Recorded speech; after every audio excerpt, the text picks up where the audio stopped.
Where there is peace, there is love.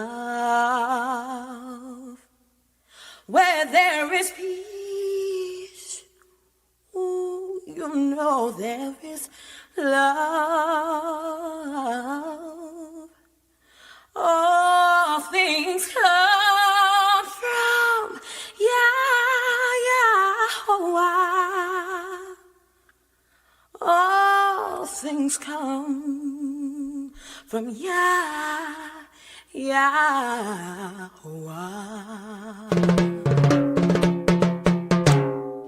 Where there is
Shalom.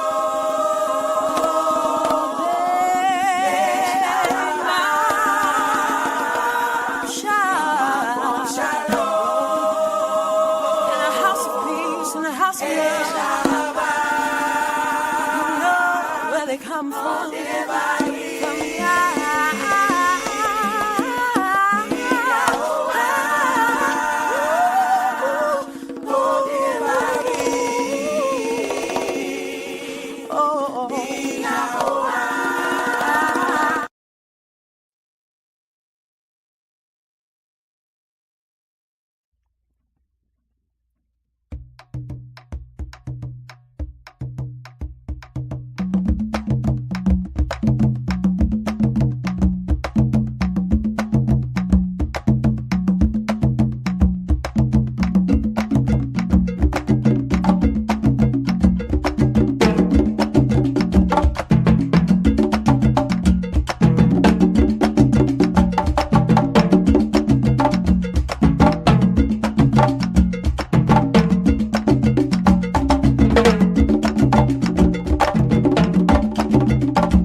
Shalom, brothers and sisters. Shalom.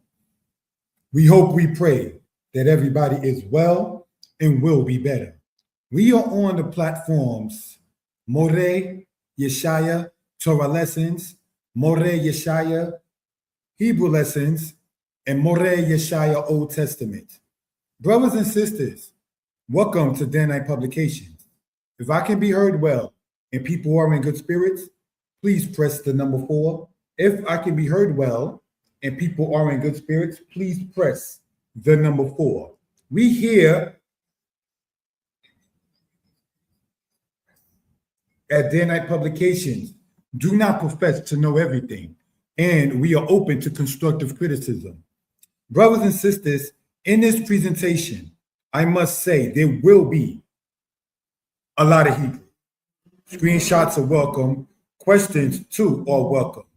Brothers and sisters, much respect to my brother and friend, Bergen Paris. Thank you for joining on with us, my brother and friend. All right? Hoping and praying that you and your family, your loved ones, are well and will be better. Brothers and sisters, we are going to, in this, speak upon a matter of peace offering.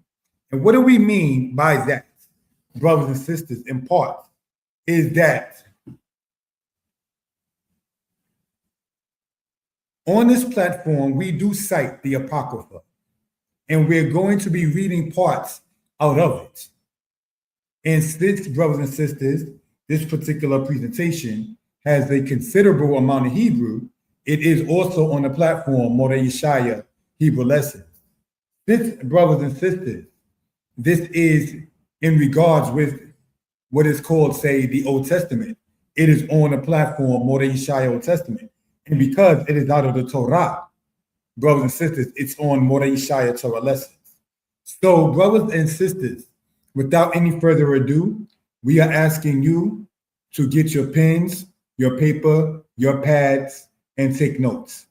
Okay? And again, we are open to constructive criticism, do not know everything, and we are open, brothers and sisters, for enlightenment.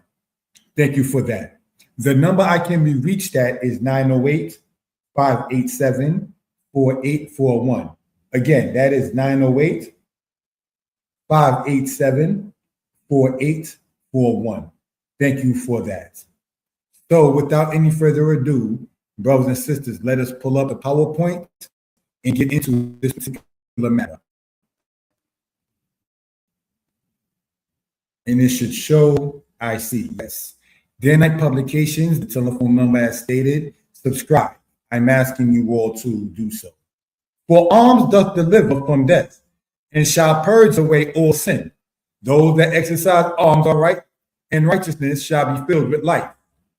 Tobit chapter 12, verse 9. Now, brothers and sisters, we know that there is, and I say this in no disrespect, living, and then there is existing. Now, in Hebrew, to exist, in root is the Hebrew word hayah. And to live in Hebrew, in root is the word hayah, brothers and sisters. And in that, we want to, yes, exist, but in our existing, we want to live. We want to be well. We want to do well. We want to speak life into people. The Bible in the book of Genesis speaks about Joseph, brothers and sisters, speaking comfortably to his brother in regards with how they were feeling. He spoke life into them when they felt down, brothers and sisters. He spoke confidently with and to them when they did not feel as confident. No disrespect, the spies that came back, brothers and sisters, in later on portions of the Torah, saying we were as grasshoppers in our own sight. They didn't have that kazakwa and that omates, that strength and that courage that Moses and even later Joshua was told to have. We are supposed to, as it says, let the redeemed of the Most High say so. We're not supposed to speak death to ourselves. We're not supposed to encourage that. We read in Proverbs that life and death is in the power of the tongue. So if that is the case, and if the Torah, if the scriptures is teaching us, this day have I set before you life and death, the blessing and the curse. And it says, choose life that you and your seed may live. Why would we choose death in the curse, brothers and sisters? If we know and understand that it says sin crosses at the door, and to you shall be its desire, but you shall rule over it. Meaning that the Most High is telling us that he knows, for the lack of a better term, temptations are there. For the lack of a better term, inclination to do that which is wicked is there. But the Most High is also telling us that as that is there, so do you have the power to rule. The Most High did not make us to be willful sinners. The Most High did not make us, brothers and sisters, to have to be that portion. As it said, the wicked is created for the day of evil. Who said that had to be you? That's the personal choice. It says in the prayer books that the Most High gives the wicked evil according to his wickedness. So why would we choose that which is incorrect when we know, brothers and sisters, the book of Ezekiel is telling us to have it to wit. That's the thing that the audio was choppy. All right. Let me see what's going on in that. Thank you for telling me. Yeah, see, that's the stuff that I need. Please keep me posted. Give me 1 second, family, on that. Sorry about that.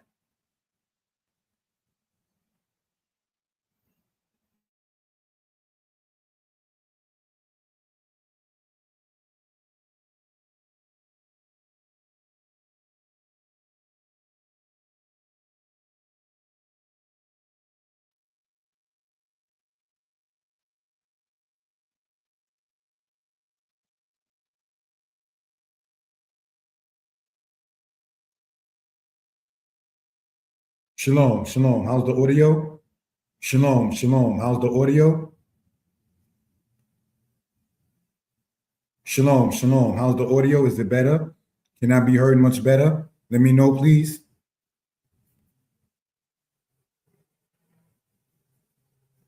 Shalom, shalom. How's the audio?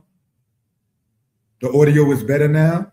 Thank you for that, family. I appreciate it. All righty. So as we were saying, sorry about that. Please keep me posted on that. It definitely means a lot to me. And speaking upon that kind of matter, if we will, family, we are essentially to talk life into one another. I remember speaking with relatives and saying we should have, even though some may disagree, the feeling of entitlement, brothers and sisters. Some people may disagree with that. But what are we saying when we say that you should have the feeling of entitlement? You are entitled to respect, trust, and love. And as much as you are entitled to it, you are also obligated to give respect, trust, and love. What you may find is that they who may say or feel you got the feeling of entitlement, you don't really deserve that, are the people who do not intend to give what they're saying that you do not deserve. He or she is not a healthy person to be around. Proverbs teaches us, make no friendship with an angry man. Ecclesiasticus in the book of Sirach teaches us, separate from thy enemies and take heed to thy friends. So if we are to take heed to our friends, let's understand something about the Hebraic understanding of friend. A friend, as we already know, loves at all times. The Hebrew word chaber, brothers and sisters, meaning friend, comes from the root word chabar, which means to tie, brothers and sisters. So you have some, not trying to be disrespectful, who offer everlasting life, and then there are some that's everlasting content. There are some who just choose that way to not be on the better side of matters. So now if we are citing out of the Apocrypha here, and it says, for alms doth deliver from death, and shall purge away all sin. Why would we not want to take heed to that? Those that exercise alms and righteousness shall be filled with life. Now, some brothers or sisters may feel, oh, why go into the Apocrypha? Because you told me not to, that's why. I go there to find out what you're saying I shouldn't read. And this is not to sound arrogant. Being confident in one's faith, being confident in one's stance, a person can go and read quote unquote secular material that's not quote unquote canonized in a certain volume or so, and still be able to stand on one ground, if you will. You understand? So this again is something that we can bring out for reference purposes. All right. Now, sidebar, I want to give on a human level due respect to my older brother in spirit. It's all good who left the comment. Thank you for that. To the moderator, Brother Bergen, thank you for that. And you may have heard a kind of sound recently. That is the channel DCB that I subscribe to, brothers and sisters. Yeah, I have worshiped with those brothers before. You understand? Been in their camp, in their congregation before. You understand? And I have much respect for those brothers that's at the congregation DCB. So these are things that we can bring out. I recently been getting links about the congregations called the House of Israel in Cincinnati, and so forth. Much respect to the brother More Ishia. If I mispronounce your name, my fault, I apologize.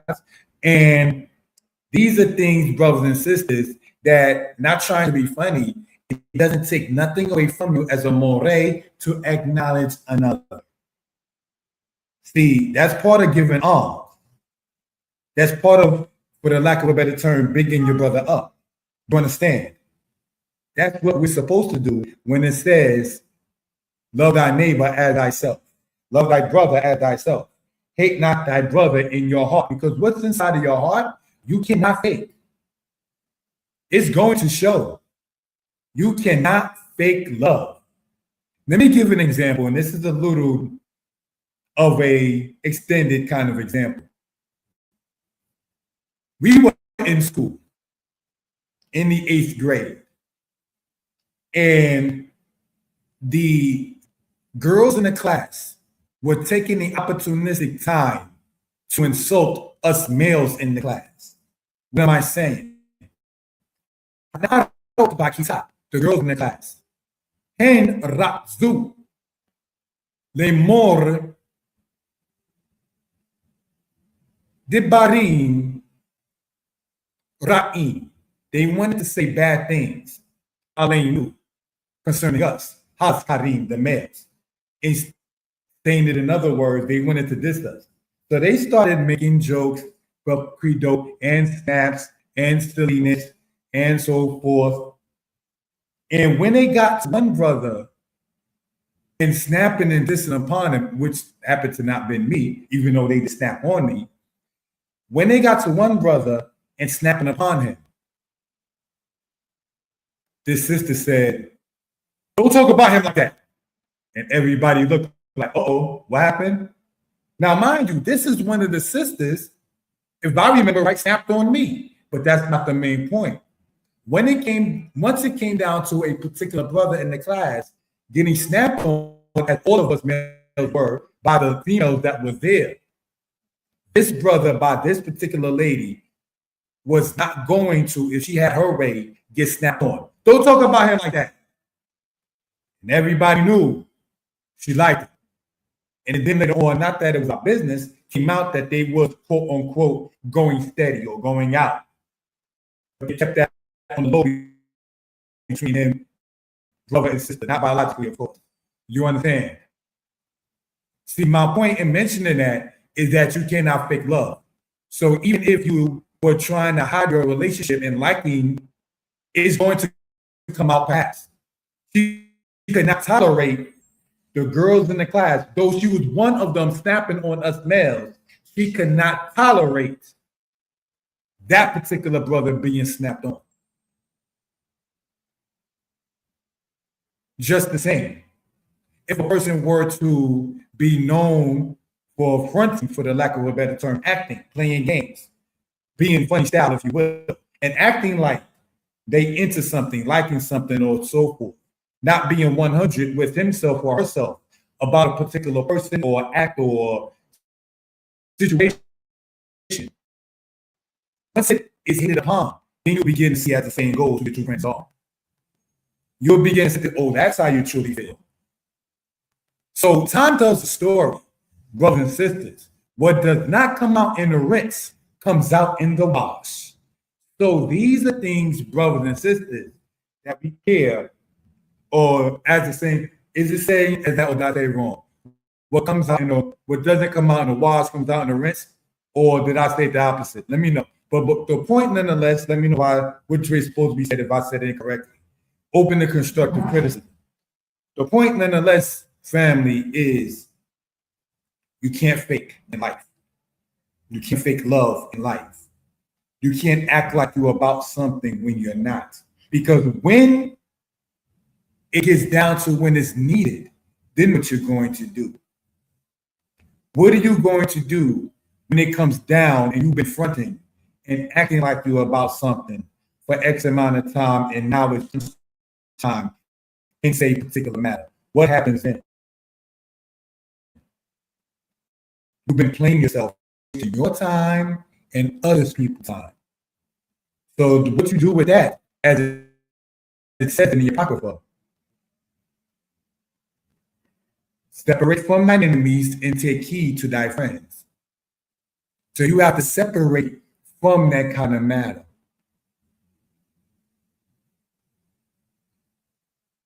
In that particular case, may not always be the easiest thing to do, may not even be the happiest thing to do, but it is very necessary for reasonable purposes. Let's read this again and get into the presentation. Thank you. For alms doth deliver from death, and shall purge away all sin. Those that exercise alms and righteousness shall be filled with life. Let us continue. Thank you, family. Leviticus chapter 3, Hebrew and English. We're going to read the right side first. Bokol mospatekem kukwat olam the dorotekem lodokelu dam eleb wakal. And let us continue and get into Leviticus chapter 3. And let's read in the Hebrew family. In this particular case.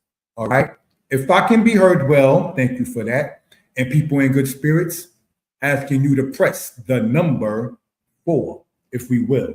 We are, brothers and sisters, going to read in Leviticus chapter 3 in the Hebrew, and this has 17 verses.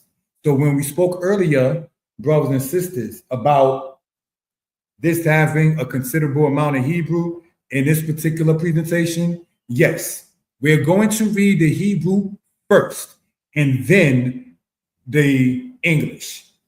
All right? So screenshots are welcome. Please keep me posted, family, regarding the audio. Thank you for that. As we go through each verse of the 17 verses, I'm going to, in English, state the number of the verse before we read it.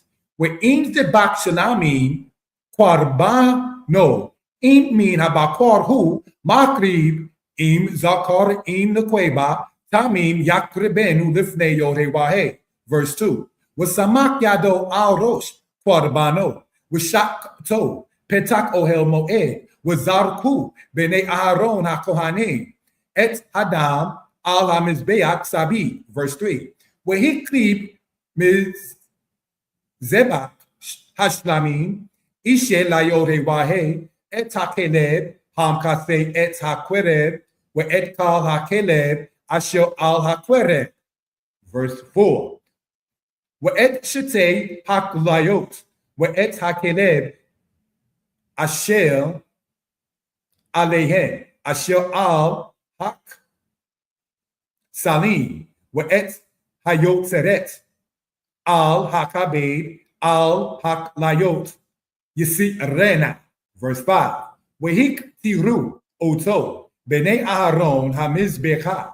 Al haola asher al ha'ezin asher al ha'ish isher reach nekoach the yorewahe. Verse 6. We'im min hazon quarbano lezebak shalami la yorewahe zebak o nekweba tamim yakrebenu. Verse 7. Im keseb hu makrib et quarbano wehikrib oto lifne yodhe wawhe. Wasamak et verse 8.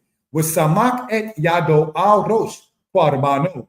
Washakat oto lifne ohel moed. Wazaraku bene Aaron et demo al hamizbeach sabib. Verse 9. Wehikrib mizebak hashlamim. Ishe la yorewahe kelbo wa alya tamima the umat ha'eza he'aza salika. Yisi rena. Wa'et hakeleb ham kase et hakwereb wa'et kal hakeleb asher al hakwereb.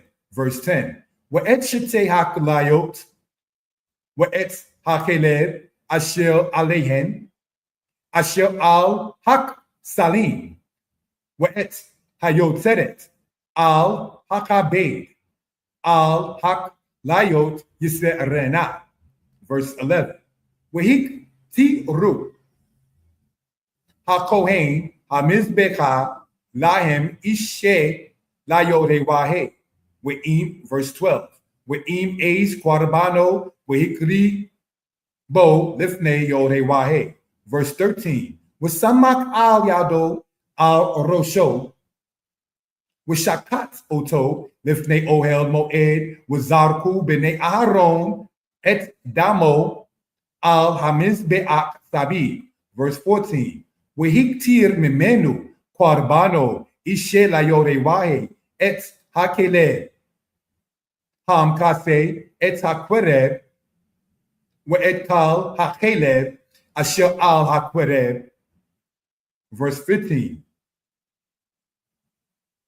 We et shete hak layot we et hakelev asher alehen asher al hak salim we et hayotzeret al hakabe al hak layot yiserena. Verse 16.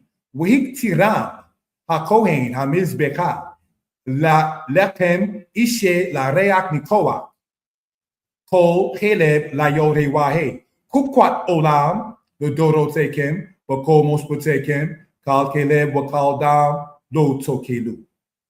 Brothers and sisters, that is Leviticus chapter 3, verses 1 to 17 in Hebrew. Now let us read the English, brothers and sisters. And if his offering be a sacrifice of peace offerings, if he offer of the herd, whether male or female, he shall offer it without blemish before the Most High. Now let's pick up some words, brothers and sisters, asking you all to subscribe to the channel. Zakar in Hebrew means male, and the Queba means female, brothers and sisters. Verse 2. And he shall lay his hand on the head of his offering and kill it at the door of the tent of meeting. And Aaron's sons, the priest, shall dash the blood round about against the altar round about. Verse 3. And he shall present for the sacrifice of peace offerings an offering made by fire unto Yah, the fat that covereth the inwards, and all the fat that is upon the inwards. Verse 4. And the 2 kidneys, and the fat that is on them, which is by the loins, and the lobe above the liver, which he shall take hard by the kidneys. Verse 5. And Aaron's son shall make it smoke on the altar upon the burnt offering, which is upon the wood that is on the fire. It is an offering made by fire, a sweet savior unto the Yah. And if his offering be a sacrifice of peace offerings unto Yah, be of the flock, male or female, he shall offer it without blemish. Brothers and sisters, we hope, we pray everybody is well and will be better. There is something we care to say about verse 6. When it says without blemish, the Hebrew we see is the word tamid, meaning perfect. And this is no disrespect to brothers or sisters, but more so in respect of what the scriptures is teaching us. Jesus Christ, according to Galatians, became a curse in Galatians chapter 3. So there's no way in being a curse that he was any kind of offering, a burnt offering, a peace offering, an atonement for sin. This is something we care to bring out because the offerings that were done were to be done, brothers and sisters, of things that were not blemished. Again, no disrespect to brothers and sisters who happen to be into the New Testament, subscribe or not to the platform, will listen to this or not to the platform.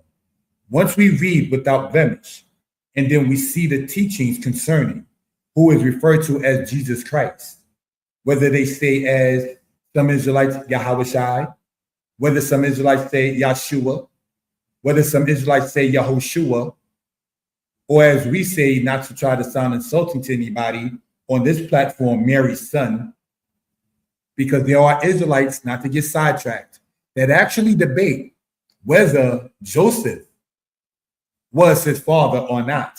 I've seen Israelites debate that. So not trying to be nitpicky or disrespectful, on this platform, we say Mary's son. in this manner if we're speaking upon whom is referred to by many as Jesus Christ. There is a video, and I would like to, if I can take the liberty to ask my brother, maybe I should have done it offline, but I'm going to do it now. If he's online, it's all good, my older brother in spirit. He did a video recently regarding the whole, whether you pick Torah or the New Testament. And it's a very good video. Certain points that the man made, I'm going to say now, brothers and sisters, is this. Israel, I'm paraphrasing, already had their culture. So you have to sit back and pick which say you want in that particular manner, if you will. So if my brother can text me, or even here, if you're listening now, brother, to the presentation, it's all good, my brother, that you did recently and shared with me about the whole matter of choosing Torah or choosing the New Testament. If I can share that, let me know with your permission. All right? So let's continue in this.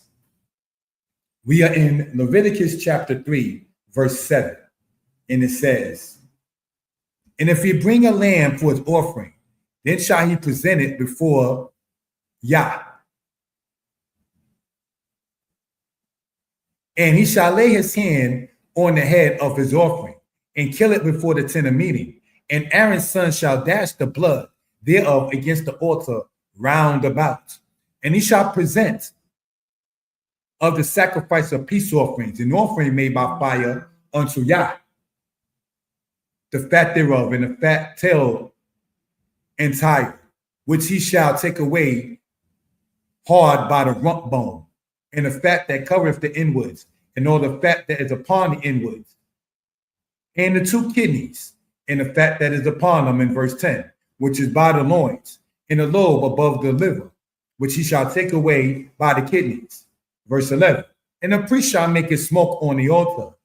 It is the food of the offering made by fire unto Yah. Verse 12, and if his offering be a goat, then he shall present it before Yah, and he shall lay his hand upon the head of it and kill it before the tent of meeting, and the sons of Aaron shall dash the blood thereof against the altar round about, and he shall present thereof his offering, even an offering made by fire unto Yah, the fat that covereth the inwards, and all the fat that is upon the inwards, and the 2 kidneys, and the fat that is upon them, which is by the loins, and the lobe above the liver, and he shall take away by the kidneys, which he shall take away by the kidneys. Verse 16, and the priest shall make them smoke upon the altar. It is the food of the offering made by fire for a sweet savior, or the fat is the most high. It shall be a perpetual statute throughout your generations in all your dwellings. It shall be a perpetual statute throughout your generations in all your dwellings, that ye shall eat neither fat nor blood. Brothers and sisters, my older brother in spirit, it's all good, gave me permission. So when you look at this video later, there will be a video, brothers and sisters, attached to this in the comments regarding the video that he has done. All right? So, and say that particular case, if we will. Now, brothers and sisters, upon this, thank you for that. Right? That is in the portion in that manner. We are going to, brothers and sisters, go to YouTube. All right. And if we go, brothers and sisters, to sign out there, thank you for that, and sign into my other platform, More Yeshaya, Old Testament, which is, brothers and sisters, right here. In this particular matter, we have it to where we see, all right? Okay, no, the password is not being shown publicly, okay.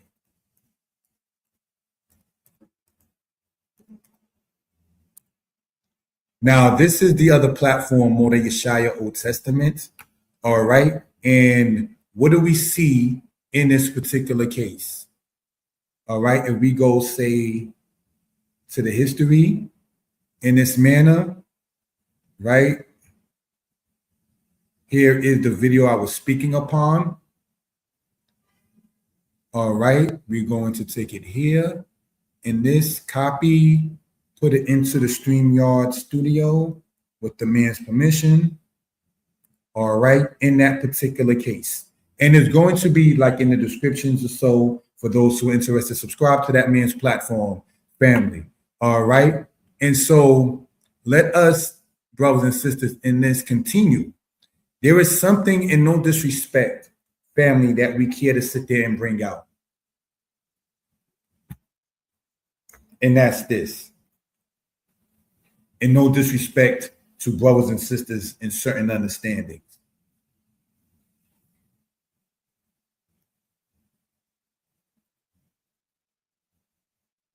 If we are not to eat fat nor blood, do we as humans have fat within us as animals do? And if so, we're not supposed to eat that.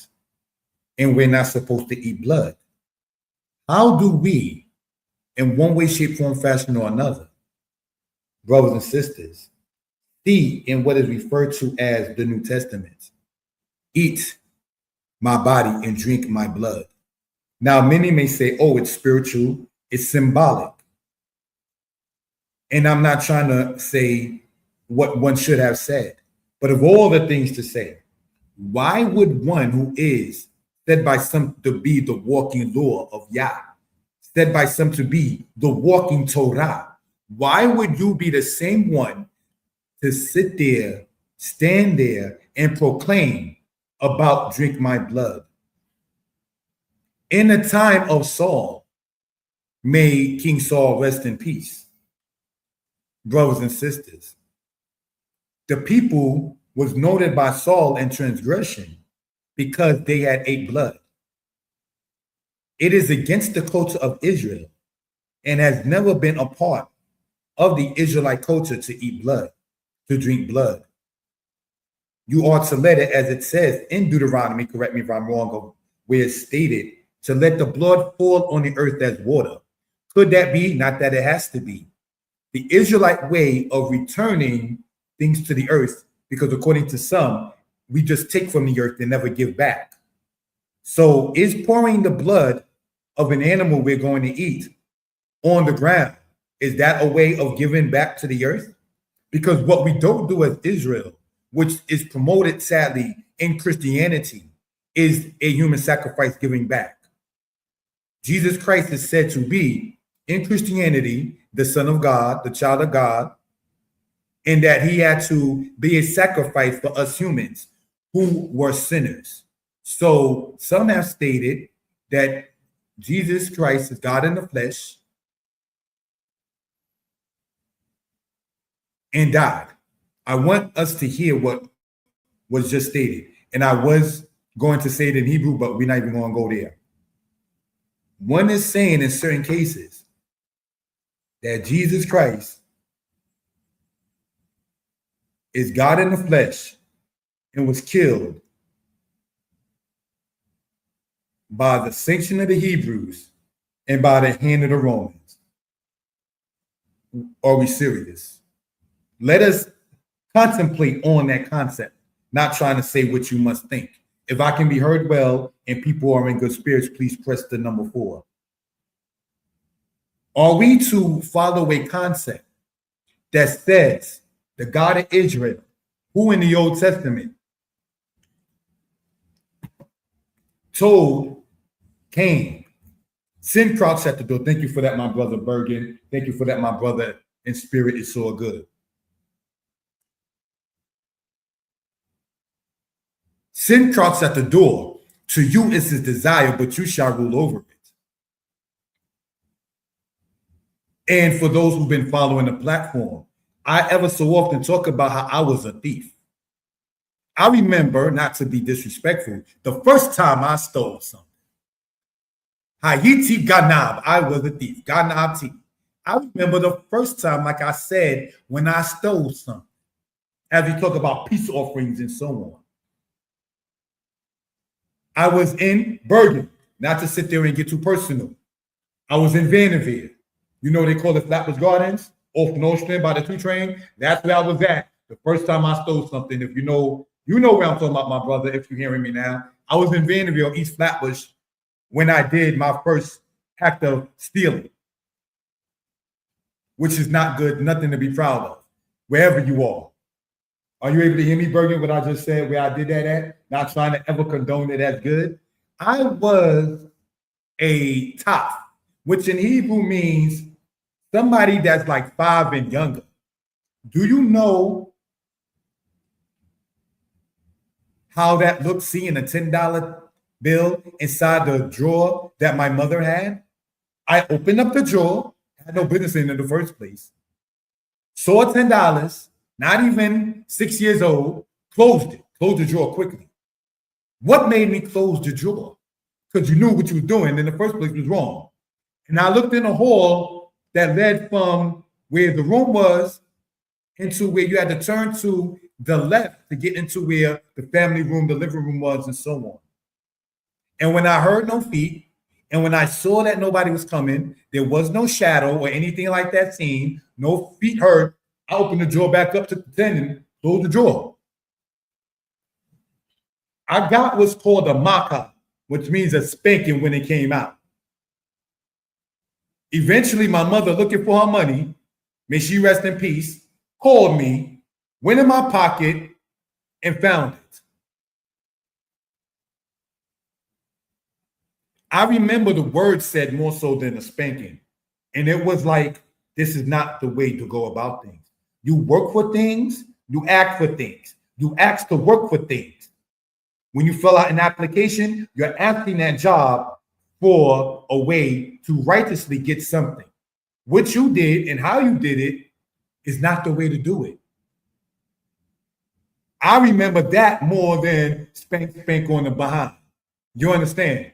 And like I said, I'm like, I want to say either 4 or 5, but I do remember I didn't know how to read STEAL and STEEL. So if they said thou should not steal and had the matter of STEEL, I wouldn't know that was spoken correctly, but I knew in my heart what it was. Torah teaches us the law is not hard, it's already in your heart. So I knew in not doing the law to try to quote unquote cover my steps. That is what the book of the Tanakh, the Hebrew scriptures, talks about when it says not to condemn self. It says in what? A heart that divides wicked imaginations. Closing the drawer, making sure you see no shadow and hearing no feet. And I wasn't even but 4 or 5 years old. Already hearing Torah, been in an understanding, being brought out to the congregation since I was 2 years old. Brother Bergen, we used to take the 2 train at Nostrand Avenue, what they now call Little Haiti train station, all the way to East Tremont to the congregation in the Bronx that's called Kosheri. So certainly by the time of 5, being taught 2.5, 3 years, you already knew stealing was wrong. And that's why you went about it that way.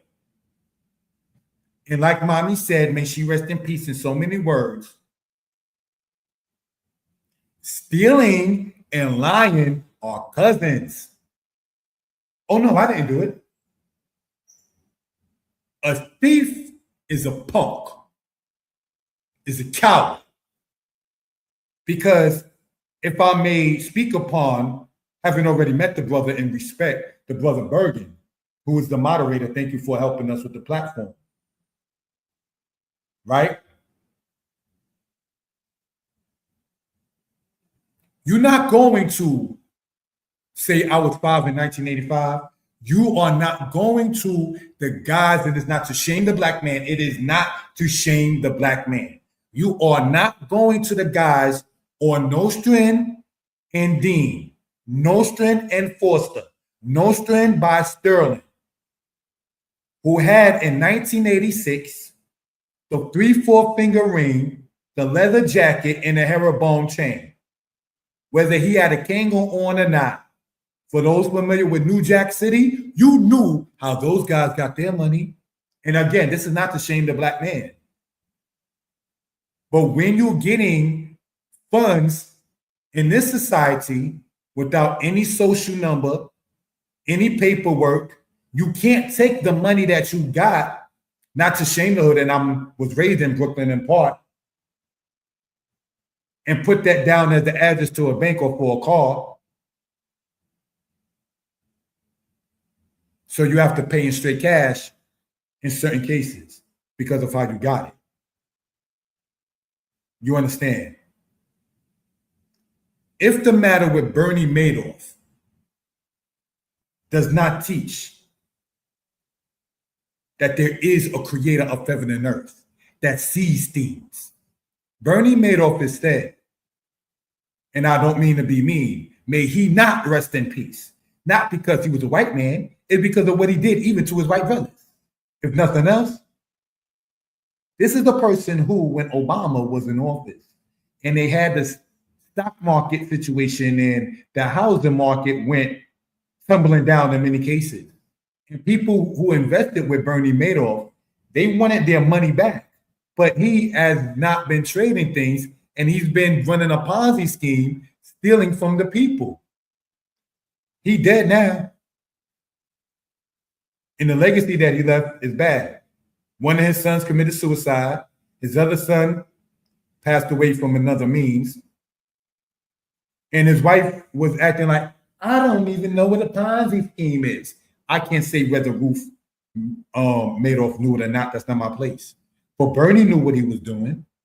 Now, if the market did not go through what it went through in 2008 or any other time, would Bernie have ever confessed?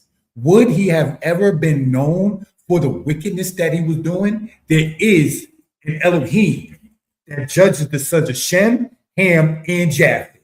So if Bernie Madoff was Jewish, Ashkenazi, Khazar, or so, he judges them as well and exposes all. And that is embarrassing, bringing it personal. When you see your friends exposed in the store on Nostrand Avenue, holding up something that they stole, or when people are clapping when Bernie Madoff got over 100 years, knowing that will be perpetually or permanently, his life because of the wickedness that you did. So how did myself, if I may say, to give advice, not that I'm a psychiatrist or so, how did I get over stealing? It wasn't mommy spanking me. I'm going to be candid. Because remember, a thief is a punk. So he's not going to do the robbery of the person who perhaps will blow his brains out in the street. Like they said in Goodfellas, not trying to be comical. Everybody takes a beating sometime. I'm good. I could go back outside to play 2 days later, right? I could still go by Nostrand and Foster and go and play basketball. I could still go out by Webster Avenue in the Bronx and still go and play. All right, thank you. I'll take this behind spanking. I'm good. I already got what I want with what I stole. That was the mindset of a coward when I was stealing. I no longer, as a grown and repentant man, steal anymore. It feels good when I go around congregations in Israel and people are not able to say, not that people were looking, brother, I gave you the money for the book and I didn't get it. Danitepublications don't run like they who ran with Sarnetta and Polite. Not saying Sarnetta was the thief, but he did edit stuff to try to make the videos look a little different. So his side will quote looking like they were winning, which is embellishment. But brothers and sisters, that guy No Light or Polite was a straight thief. He would act like he is mailing you the book that you paid for. And then when you don't get it because he never mailed it, well, you see me mailing it. You don't do stuff like that, brothers and sisters. Now, whether Polite is a Hamite, as some say, I understand and know myself as an Israelite from the line of Shem, and Bernie Madoff was a person from the sea line of Japheth. You ain't supposed to be doing that to anybody, brothers, sisters, or so. That is wickedness. So when the Most High says, sin crouches at the door, and to you is his desire, but you can rule over it. How did a person get out of that demon of stealing? Like my little princess says, fight your demons.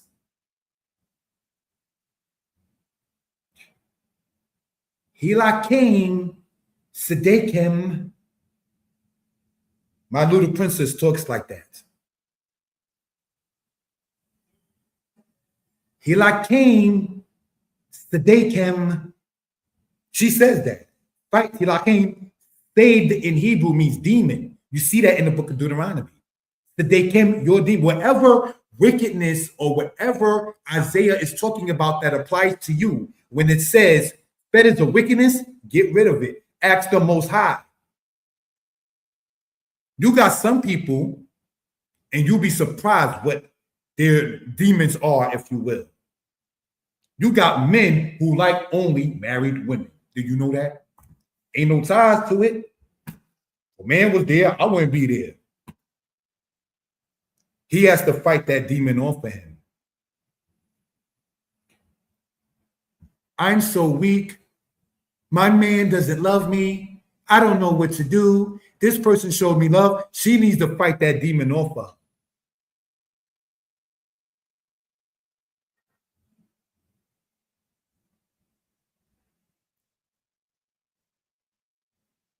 Every time I see somebody, I just feel like smacking them.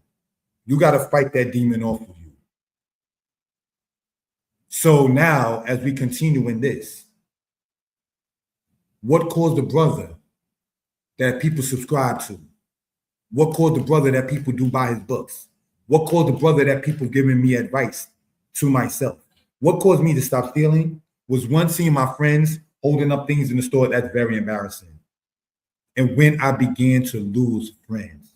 We've been citing the Apocrypha. Separate from your enemies and take heed to your friends. Once you understood your friends were separating from you because you became an enemy by stealing from them, that's not good. That's what made me stop. I didn't want to keep on losing friends. It wasn't mommy beating butt, because it wasn't only stealing that she got at me. So it's like, you understand? Knowing the kind of upbringings that most of us black males came up under, not to be racial, you understand? But there are situations, family, whatever one's iniquity is, fight it. I know of an Israelite who said the hardest thing when that person came into the understanding of Israel to give up and adopting the way of life and the culture, claiming the legacy of, was eating shellfish. Came into understanding of Israel and still had to fight, for the lack of a better term, the demon of eating unclean food. So you never know, brothers and sisters, what people might struggle with. And it's not to sit there and condemn. It's not to sit there and put down. It's not to sit there and try to big yourself up over your brethren. The king in Israel, in Deuteronomy 17, he is told to write a copy of the law, brothers and sisters, so his heart will not be elevated over his brother. Let's read that. Let's read that. That's in Deuteronomy 17. All right, let's go there if we will. All right, thank you for that, family. All right. If we will, sorry about that.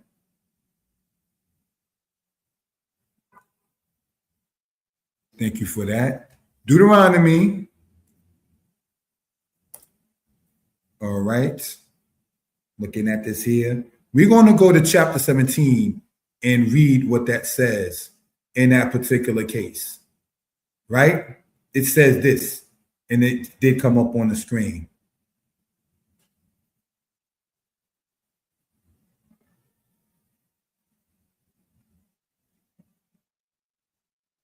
We are in Deuteronomy 17, verse 14. We're just going to read the English. When thou art come unto the land which the Lord Yah thy God giveth thee, and shall possess it, and shall dwell therein, and shall say, I will set a king over me like the nations that are round about me. Thou shalt in any wise set him king over thee, whom the Lord thy God shall choose. One from among thy brethren shalt thou set king over thee. Thou mayest not put a foreigner over thee who is not thy brother. So the Torah has nationalism concepts. Only he shall not multiply horses to himself, nor cause the people to return to Egypt, to the end that he should multiply horses. For as much as Yah said unto thee, you shall henceforth return no more that way. Neither shall he multiply wives to himself, that his heart turn not away, neither shall he greatly multiply to himself silver and gold. I want to say something about verse 17. Some people have actually said that King David was in the wrong for having more than one wife, because you're not supposed to multiply wives. David, to my knowledge, had 3 wives. If there was more, let me know. But brothers and sisters, I know that David did not multiply wives. Adding wives and multiplying wives are 2 different things. Addition and multiplication are 2 different things. All right? So let's go on. And it shall be, when he sitteth upon the throne of his kingdom, that he shall write him a copy of this law in a book. Out of that which is before the priests, the Levites, there's order and structure. What Christianity teaches us is the Levitical priesthood, the Levites, the priests that we just read about in Deuteronomy chapter 17, verse 18, doesn't matter. They have a new sacrifice with a new concept and so forth. So the Levitical priesthood and the kingdom of the line of Israel that came up out of the line of David doesn't hold weight in Christianity.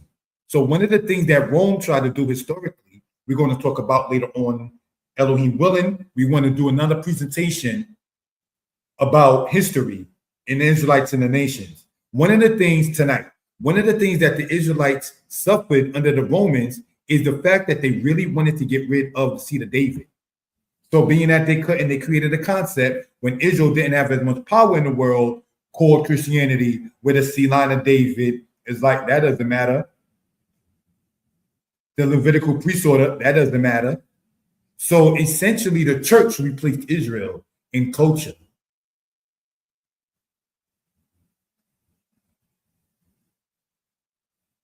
You understand?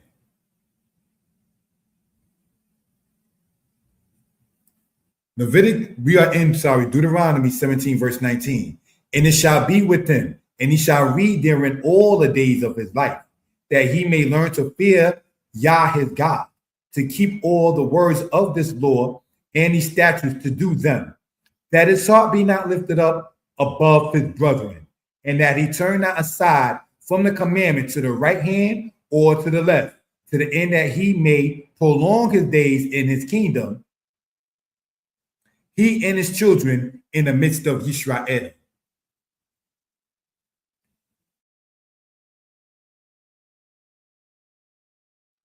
So what do we just see and read right there, family? It says that, let me look back at it from here, right? Deuteronomy 17, we want to point something else out. That his heart be not lifted up above his brethren, not his servants, not his slaves, not his captives, not his workers, his brethren. And then the Hebrew says the same word, ak. And that he turn not aside from the commandment. Let's see, brothers and sisters, your heart be not lifted up above his brethren, and that he turn not aside from the commandment to the right or the left. What commandment are we talking about? The commandments of the Most High. How you treat your brethren from your heart is part of the commandments of the Most High. When they start talking, there is none of that in the Old Testament. What? That is in what you call the Old Testament. There are people who say the said Old Testament doesn't talk about the Spirit.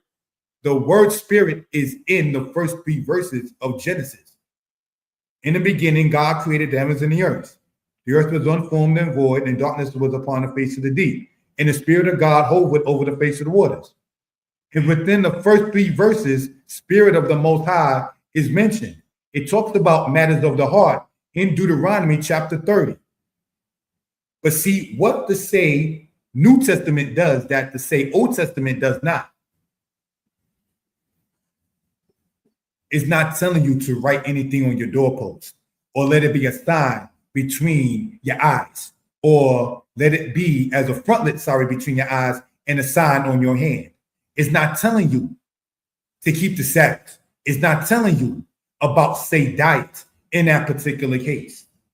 And when you go in the New Testament, in Acts chapter 15, specifically, there was a discussion about whether or not the people are to be keeping the law of circumcision. That should never be a discussion. There should not be a discussion on whether or not ancient Israel or Israel today should eat blood. We just read in Leviticus 3, you shall not eat fat nor blood. So there's nothing to hold a meeting about when the Most High already gave his decree. What's there to talk about? Outside of how to clean the blood out, outside of how to get rid of the fat, that's about it. That's really it. Not whether or not you should do it or not, like in the New Testament with circumcisions, and then try to, no disrespect, say about the circumcision of the heart. You know, let me say this in no disrespect. It took a lot, and it took some work for some people to not sin and to fight their demons, brothers and sisters. That's working on your heart and your character. That is a lot more work than having your physical foreskin taken off. Physical circumcision, which is mentioned in the book of Genesis 17, Leviticus chapter 12, and other portions, is a lot easier than even when we read in the scriptures, he who conquers his spirit is greater than he who conquers a city. So, brothers and sisters, let us not misrepresent the say Old Testament, if you will. When you hear people speak upon the scriptures, and they're waiting to hear you say something about Paul said this or Paul said that. They already have their mind made up, perhaps, and it can be changed, but it's going to take them wanting to seek the Most High. And the Most High gets the glory in this particular and in all matters. It's not a thing, I brought that person into Israel, I brought that person into law. No, brothers and sisters. And I want to say, no disrespect to the brothers and sisters in the understanding of Israel who subscribe and teach from and rely upon the said New Testament. Have you ever noticed you still got to go back to Deuteronomy? Have you ever noticed that? Can you stay from Matthew 1:1 to Revelation 22 only and do a teaching like the brothers from 1 West, 125th Street in Harlem from the 80s or so before that? Because the original school was called the Tanakh School. And when they started in 1969, they did not teach the New Testament. It was called the Tanakh School, wearing white and teaching only out of the said Old Testament. It was again called the Tanakh School. The Tanakh does not have the New Testament. And when you call it the Deuteronomy breakdown, brothers and sisters, in Deuteronomy chapter 28, can you take, not trying to be funny or disrespectful, anywhere out of the said Old Testament, out of the said New Testament, and do say the same? Or do you cite on your flyers, understandably so, slave ships in Deuteronomy 28:68, saying it all relates? Do you sit there and show a person, man and woman, with a yoke of iron on their neck, and then cite Deuteronomy 28, a yoke of iron on your neck, hungry, thirsty, and naked, and in want of all things? as Deuteronomy 28 says. What else, brothers and sisters, does Deuteronomy 28 say? And I'm asking the family, if I can be heard well and people in good spirits, please type in the number 4. Let's see something that Deuteronomy 28 distinctly says. It says in verse 43.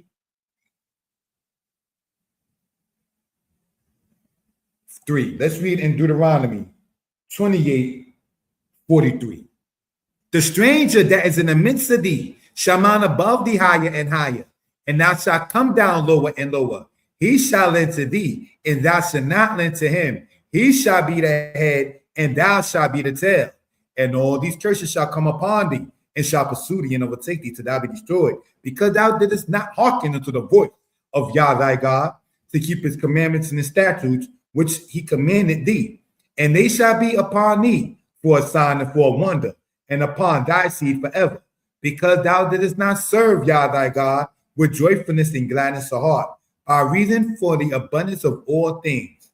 Therefore shalt thou serve thine enemy, whom Yah will send against thee, in hunger, and in thirst, and in nakedness, and in want of all things.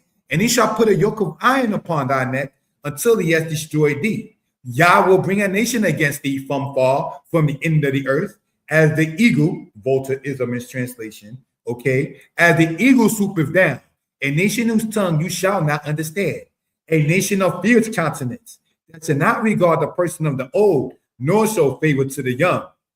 Now, reading all of that, let's go to Deuteronomy 28, verse 58. Deuteronomy 28:58 says this: if thou, Israel, will not observe to do all the words of this law that are written in this book, when do you get a New Testament? This distinctly says, if thou, speaking about the house of Israel, will not observe to do all the words of this law that are written in this book, that thou mightest fear, as in the word, brothers and sisters, yareh, which means to respect, this glorious and awful name, Yod-Heh-Wah-Heh, your power. If it says the words of this law in this book, when do we read of Israel needing another book?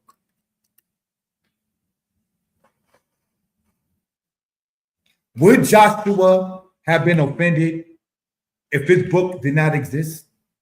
Would Esther have been offended if her book did not exist? But now in the time of Josiah, when they found the Torah, they were joyful. And then when they read it, it was like, we got to change some ways. Not change scriptures, change ways. Stop stealing, for instance. Stop wanting the next man's wife, for instance. Stop hating your brother in your heart, for instance. So what are we seeing in this? In verse 58, if thou wilt not observe to do all the words of this law, not a law to come later, of this law that are written in this book, not volume 2, I'm coming out with another book, that thou mayest fear this glorious and awful name. Do we understand the distinction of the Torah even compared to the Tanakh? Even though the word Tanakh had the T, which stands for Torah. The Tanakh that we have, brothers and sisters, has 39 books. 34 of them are not part of the Torah. If, heaven forbid, we did not even have those 34 books, we are still obligated to keep the Torah. So it's scary if the Torah is the book that says, love thy neighbor as thyself and hate not your brother in your heart. And there are Israelites saying, other Israelites, they're Torah only. If the Torah is telling you to love your neighbor, then what other book should you be dealing with? You go into other books and hold it par as in part to the Torah. And now you have a worry about how long your booth, or how big, your booth should be for Sukkot when you start dealing with other doctrines of Judaism. You start wondering, brothers and sisters, about meat dishes and dairy dishes, which is not part of the Torah, when you start studying and applying what is inside Judaism into the Torah itself. You start wondering, brothers and sisters, in a toxic, sinister, unprofitable marriage, if he sees an uncleanness in her, let him write her a bill of divorcement. But in the New Testament, you can't do that. And whosoever married for who divorced commits of adultery, when you read in the concepts in Matthew. So now when you start taking these other books and pouring it to the Torah, now you got issues when life matters come up. The concept in Christianity is so much that your parents haven't had you have to prove themselves worthy to even be honored. Whoever does the will of my Father is my brother, my sister, and my mother. John chapter 2 and Matthew chapter 12. Jesus, your mother is outside. Who is my mother? Woman, what have I to do with you, seeing my hour is not yet come? We read in the Apocrypha, honor thy father and thy mother in word and deed. See, when we start talking about peace offerings, and everybody knows not to be racial in the Black community, talking about somebody's parents, that's not the way to go. And if you are in a relationship with a man as a woman, and if you are in a relationship being a man with a woman, and one of the partners start to talk about the other's children, that is the beginning of the end of that relationship. Keep our children and parents out of our business. A man leaves his father and mother, in the Old Testament as it's called, cleave to his wife and be one flesh. Relationships that don't have that, and that man and woman get into something, mommy, then what? And not to be disrespectful, my mother's passed. So now if you want to do that in Israel, you really going off. I'm going to sit there and turn the lights off and have a picture of mom, and we're going to do something and bring mommy's spirit. No, what you should have done was respect and honor them when it was here. We don't do nechwawe hametim or necromancy. We don't conjure up and call upon the dead. We don't sit there and look to that, brothers and sisters. We become elders and then we teach the youth. And in doing so, do not waste anybody's time. I remember, not to shame anybody, I told a person that not too long ago. If your child is an artist, has been drawing, painting, or sculpting, and I am not built for that, I am not going to sit there and be the stumbling block, the mixed show, which means that you got hatred in your heart because you're like the person who will go in front of somebody who's driving and slow down. If you're not built for something to be in assistance, then move out of the way so that person, child or otherwise, can get the proper help. Don't sit there and do, not to get too personal, what somebody did to me. Listen, I may need this resume, to be updated. Can you help me? Oh yeah, I know how to do that. 1 week, 2 weeks. You were so egotistical and arrogant, and you didn't think I was serious about needing it done. You wasted 2 weeks of me asking you every other day, is it done? Let me know. Keep me posted. Keep me posted. Thank you. Keep me posted. You could have avoided me asking you what's going on and to say, keep me posted, if you would have just been 100 about it and say, that is not your portion. That is not what you do. There is a sister, I'm not going to name her name, and this is not to be sexist. If I can be heard well and people in good spirits, I know I asked, please press the number 4. Thank you for that, family. It means so much when you do it, because I'll try to go, for the lack of a better term, beast regarding making sure the audio is as best as possible. Thank you, family. Thank you. It's so good for that. There's a sister who made me a flyer.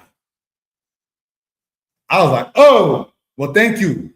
And I said, okay. And she shut it down quick. Like, Shia, I don't do flyers like that. That's a one-time thing. That tells me don't ask her no more. I know where I stand with that sister with flyers. It wasn't like, yeah, I got you. Just let me know. And then I'm like, where's the flyer? Or where's the flyer?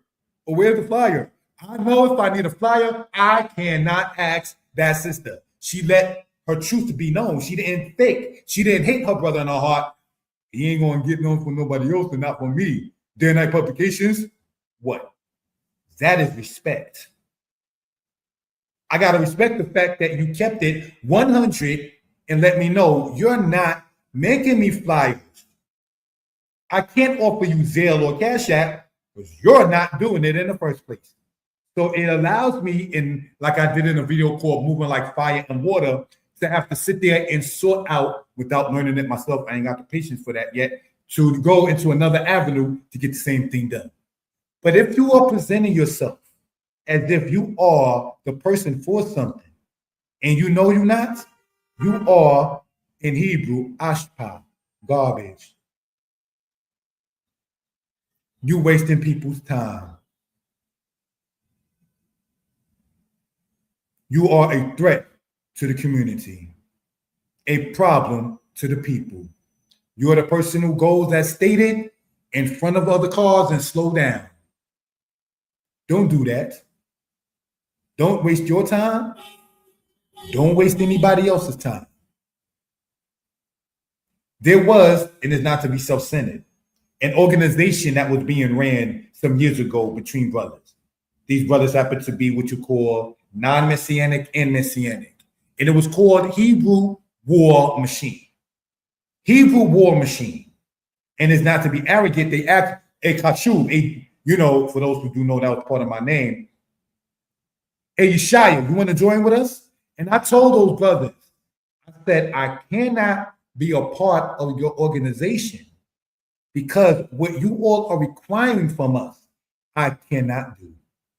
I don't have that much time on my hands to be on the spear of a call.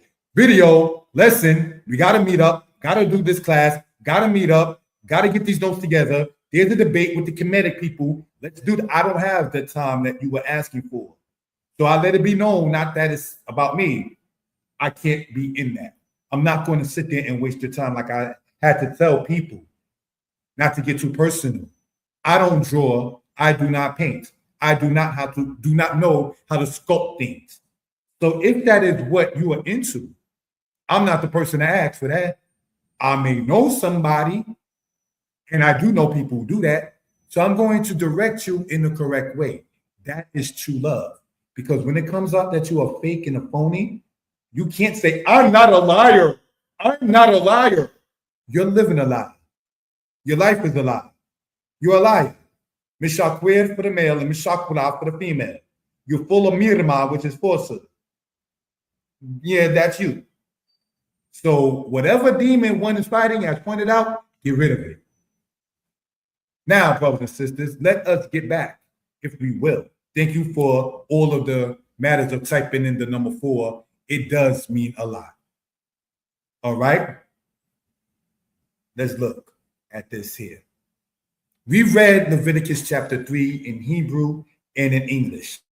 And I wanted to point out the word zakar for male and the word nequeba for female. Now let us look, brothers and sisters, at this.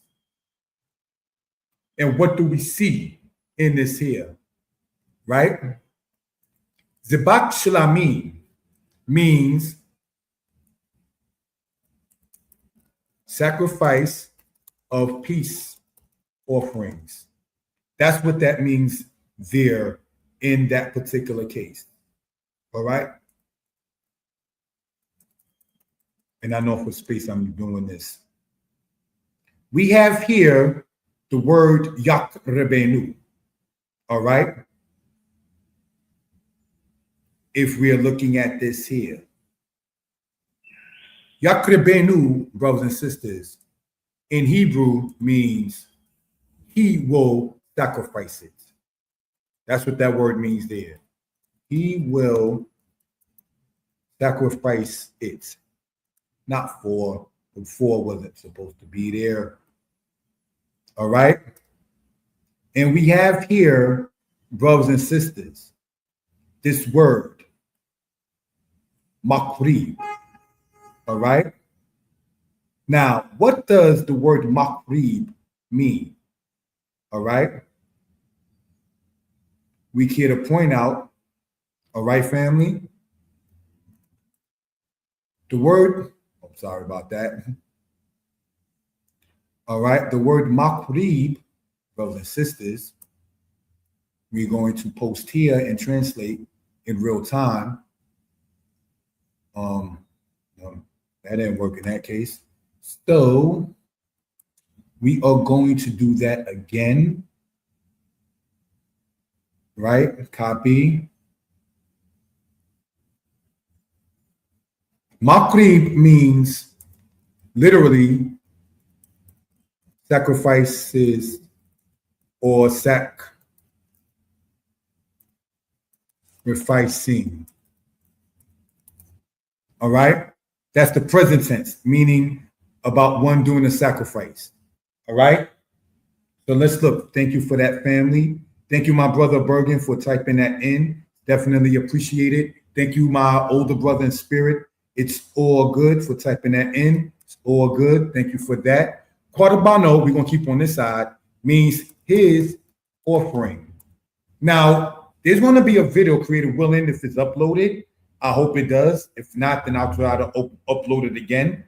But it's already completed and it was done earlier. Quarab, brothers and sisters, that we see here. All right? We color that yellow. The word quarab means to approach as a verb. Right? So now, brothers and sisters, Quadaban means offering. Quadabano, as we pointed out there, means his offering. So if Quadab means to approach, and Quadaban, by just adding the noon, so feet there, means offering, that means in Hebrew thought, when you approach, you bring something as an offering, not just free willy-nilly, hey, I'm here. That kind of spirit, no. That's not the Hebraic thought. That, no offense intended, is for the male, the Pookie and Ray Ray. We are not, as the sons of Israel, to be Pookie and Ray Ray. Pookie and Ray Ray are irresponsible. They don't think for the future. It doesn't mean that they're prophets because you think for the future, but you have the mindset like that of Job, just in case. Let me leave something like Joseph did, save a fifth for later. Intelligence. Pookie and Ray Ray do not deal in intelligence. The women who have children from Pookie and Ray Ray ignore the red flags. My baby mama. Once a man starts talking that, sister, try to see if he's willing to change, because baby mama is disrespectful. That's Pookie Ray Ray talk. That's not the talk of the sons of Israel in their righteous stand, knowing, for instance, Quarab means to approach. By adding a noon, Quadaban means what? That you are approaching with something you're offering. Not just you. I'm here. That's not the spirit to have, brothers and sisters. All right? Even Saul knew that. We read about getting a king. When he was to approach Samuel, he asked, what shall we bring? Here we have the word tamim, which means perfect in Hebrew. Here we see, brothers and sisters, Rosh Quarbano, the head of his sacrifice. Here we see the word sabib, which means all around or roundabout, which means the circumference, if you will. Here we see, brothers and sisters, right? Hamkase et hakwereb, all right? The covering of the inwards. That which covers the inwards. That which covers the inwards. That's what that means there. All right. And here we have the word ha-kabed, which means the liver. So we're learning body parts as well, if we will, right? The liver, which we know in your body, liver is very important. And we have here chesed, which means lamb. And then we have here, brothers and sisters, the word aze, brothers and sisters, which means goat. I am not going to transliterate that by writing AYZKESEB. I stated it, and it's not to sound nasty or arrogant. Watch the video, review it, rewind it, and write the English that you heard from the Hebrew to the best of your ability. That can be an assignment for those who are interested. Now, I'm going to, in the Hebrew, read it again in this particular matter. All right, thank you for that. We have here, all right, shown with the laser pointer. Thank you for that. We have Zebach Shelamim, Quarbano, Tami, Rosh Quarbano, Stabib, Hamkase et HaQuered, HaKabed, Kesed, Ace, Yakrebenu, Makrib. Just want to point that out in that case. Let's continue, family. The peace offering is divided. We know too, as the thank offering, Todah, the votive offering, which slips my mind how to say in Hebrew, sorry, and a freewill offering. The thanks offering is eaten on the day it is offered. They who eat of the peace offering do eat of such, both males and females who are clean, in other words, ritually clean, all right, according to the laws in Leviticus, do eat of such. The priests too do eat of such. We know that Shelamim, which is translated as peace offering, right? And we know that it's supposed to be, sorry, typo. And we know that it's supposed to be a there. Shalom in Hebrew means to be complete. So Shelamim from Shalom means to be complete. So when you find people saying they want to make a peace offering, know where they're coming from in that manner. Know and understand where one's mind is at in that particular case. Let us go, if we will, family, to Leviticus chapter 7, verse 15. Thank you for that, family. All right? We want to go, if we will, to Leviticus. All right? Chapter 7, Hebrew. And what do we see in this particular case? From verse 15 to verse 17 says this. And the flesh of the sacrifice of his peace offering for thanksgiving shall be eaten on the day of his offering. He shall not leave any of it until the morning. But if the sacrifice of his offering be a vow or free will offering, it shall be eaten on the day that he offereth his sacrifice, and on the morrow that remaineth of it may be eaten. But that which remaineth of the flesh of the sacrifice on the third day shall be burnt with fire. So we're talking about order, structure. When you can eat of something, when you cannot eat of something. So I wanted to point out, brothers and sisters, that what is called the peace offering has a three-part breakdown. One is called of it, the thanksgiving offering. The other is called the votive offering. The other is called the free will offering. So when we spoke about alms earlier and read out of the book of Tobit and the Apocrypha about alms and giving, these are the kind of things we're talking about. Alms can be money, charity, clothing, food. Ezekiel 18 talks about those things, covering the naked, feeding the hungry.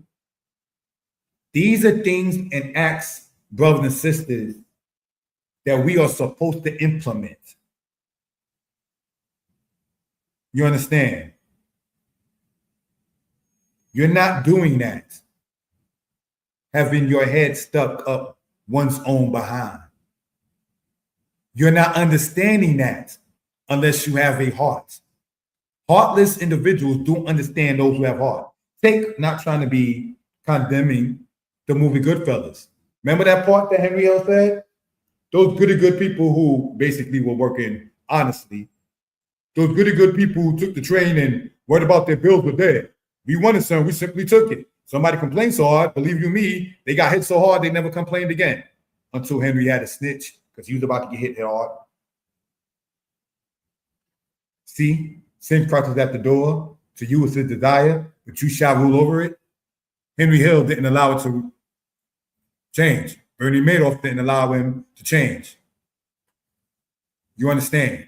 And this is not to play holier than thou or to be there trying to condemn people, brothers and sisters. When we read, and this is not to play prophet, brothers and sisters, and we see something like the movie Paid in Full, for those who did see it. I don't know if my brother Bergen Paris or my older brother in Spirited to a Good saw that movie, Paid in Full. But there's something in that movie that had Wood Harris, Mekhi Phifer in it that stood out to me. In there, the rapper Cameron playing a guy named Alpo, for those who do know, unalived his friend, playing a part named Mitch by Mekhi Phifer in the movie. What stood out to me is prior to the individual Mitch in the movie Paid in Full being unalive, his friend played a guy named Ace, whose government name is Wood Harris. And in that, when he was shot and attacked and assaulted and laid his body down next to the dead until he was picked up. And he spoke upon this since that time in 1987. In so many words, he was saying that when he was being shot, this is online, so I felt kind of comfortable to talk about it. When he was being shot, that he was asked by the Creator, do you want to live? And he said essentially, yes, I want to live. And he said he looked down and seen the guy shooting the body, but his spirit had left him. That's what the guy, the real AZ, said, whom the movies talks about. If that is the case, family, and the Creator saved the life and preserved the life of the guy who was known, not to shame Harlem, but was known in Harlem as AZ, and sin crossed at the door, and to you was his desire, and you seen the hand of the Most High.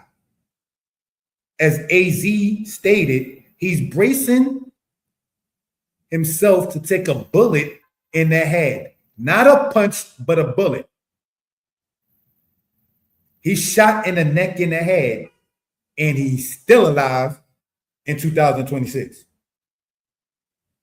And he left sin crouched at the door, to you his desire, but you shall rule over it. That amount of money, all those cars, all those chains, all of that is not worth it. I'm not dealing in that anymore. I'm out the game. The game is over. We're not doing this. We get some people together, we'll make music. Game is over. And as brothers have said online, Mitch ain't shot, Poe ain't shot, they still going hard. But who put who out of that in the matter of being unalive? Poe killed, or unalived as they want us to say online, Mitch. Like he said, my body different. I'm moving different. Posted there by the brother Bergen, Paris. This game, this life, it don't love you back. Like we've been talking about, love thy neighbor as thyself. That game, there is no 401k in that hustle game. There is no taking the day off. You miss the money. There is no fill this discrepancy sheet about pay. That kind of life don't have that. You miss somebody money. No. And even in a movie, it showed that.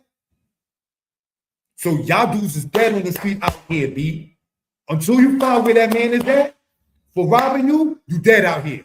Y'all gonna be looking for work with some Queens or somewhere like that. And at the time I was living in Queens, I was like, whoa, whoa, whoa. You understand? But I get what the movie was portraying. And what happened? They ran up on the guy, Mitch and his friend, and put those guys to death in the movie. And then later on, sadly, Mitch is put to death. You knew that your friend got shot in the neck and the head. And the Most High, commonly known to people not trying to play holy in the now, as God, kept your friend alive. The neck and the head, and not paralyzed. The neck and the head, and not brain dead. That's the work and the salvation from the Creator. And you still continued in that wickedness as the movie portrayed. Let us not sit and return to the vomit, O house of Israel. And what did, and I'm taking the liberty to say this because it's on the internet. Their sister said, but look at what happened. My little brother lost his life because of Richard's drug life. Shema Israel. Hear, O Israel. Listen to when that sister, the relative in real life, which is online, was talking about what happened from her side of the angle. When she would see Poe in Harlem after that. And how it was. And he couldn't even look at her. And so what does this individual do? Remember, he's out the game. He's on rap videos and so on. He's doing interviews, and I don't respect the individual, but he's doing interviews with Vlad and other people. That's his prerogative. But he's not stealing that stuff that makes your mother, and I think the most time my mother was not on that, but my aunts were. Come on, let's talk, family. Mommy didn't take that big H in that needle stuff, but aunties did. My cousin's mommies did. I got 3 aunts that died OD on heroin. Let's talk, Israel. 3 intelligent, beautiful, said black women, wasted, gone, all in the 90s for the residue of what happened with, I got to put that, that ooh-wee, as they called it. We're going to keep the language clean. Gone, dead. Somebody else's mother, not mine, even though mommy's gone, but not through that means. So let's talk. We're not playing, brothers and sisters, when we talk about these kind of matters and so on.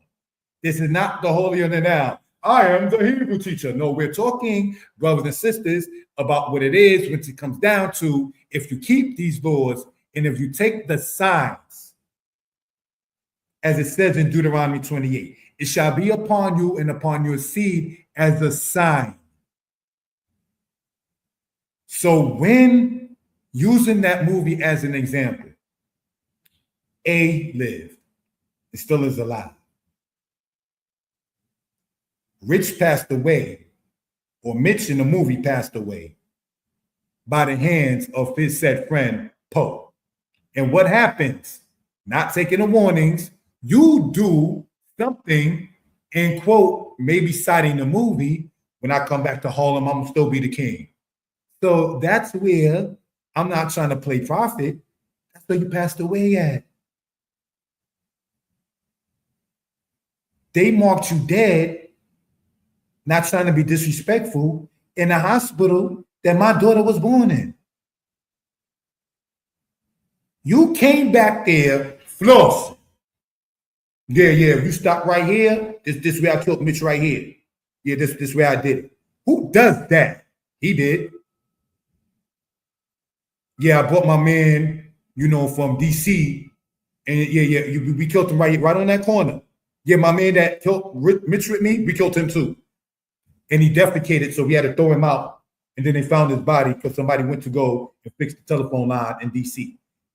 Where is Poe now? Gone. Your time ran up, baby. See, and he's not gone by normalcy. And when everybody found out, not trying to be mean, they were partying in Harlem. Did you know that? Get the beers and the liquor out. We're going to celebrate. The wicked witch in the male form called a wizard is dead. They celebrated that. Showed the car.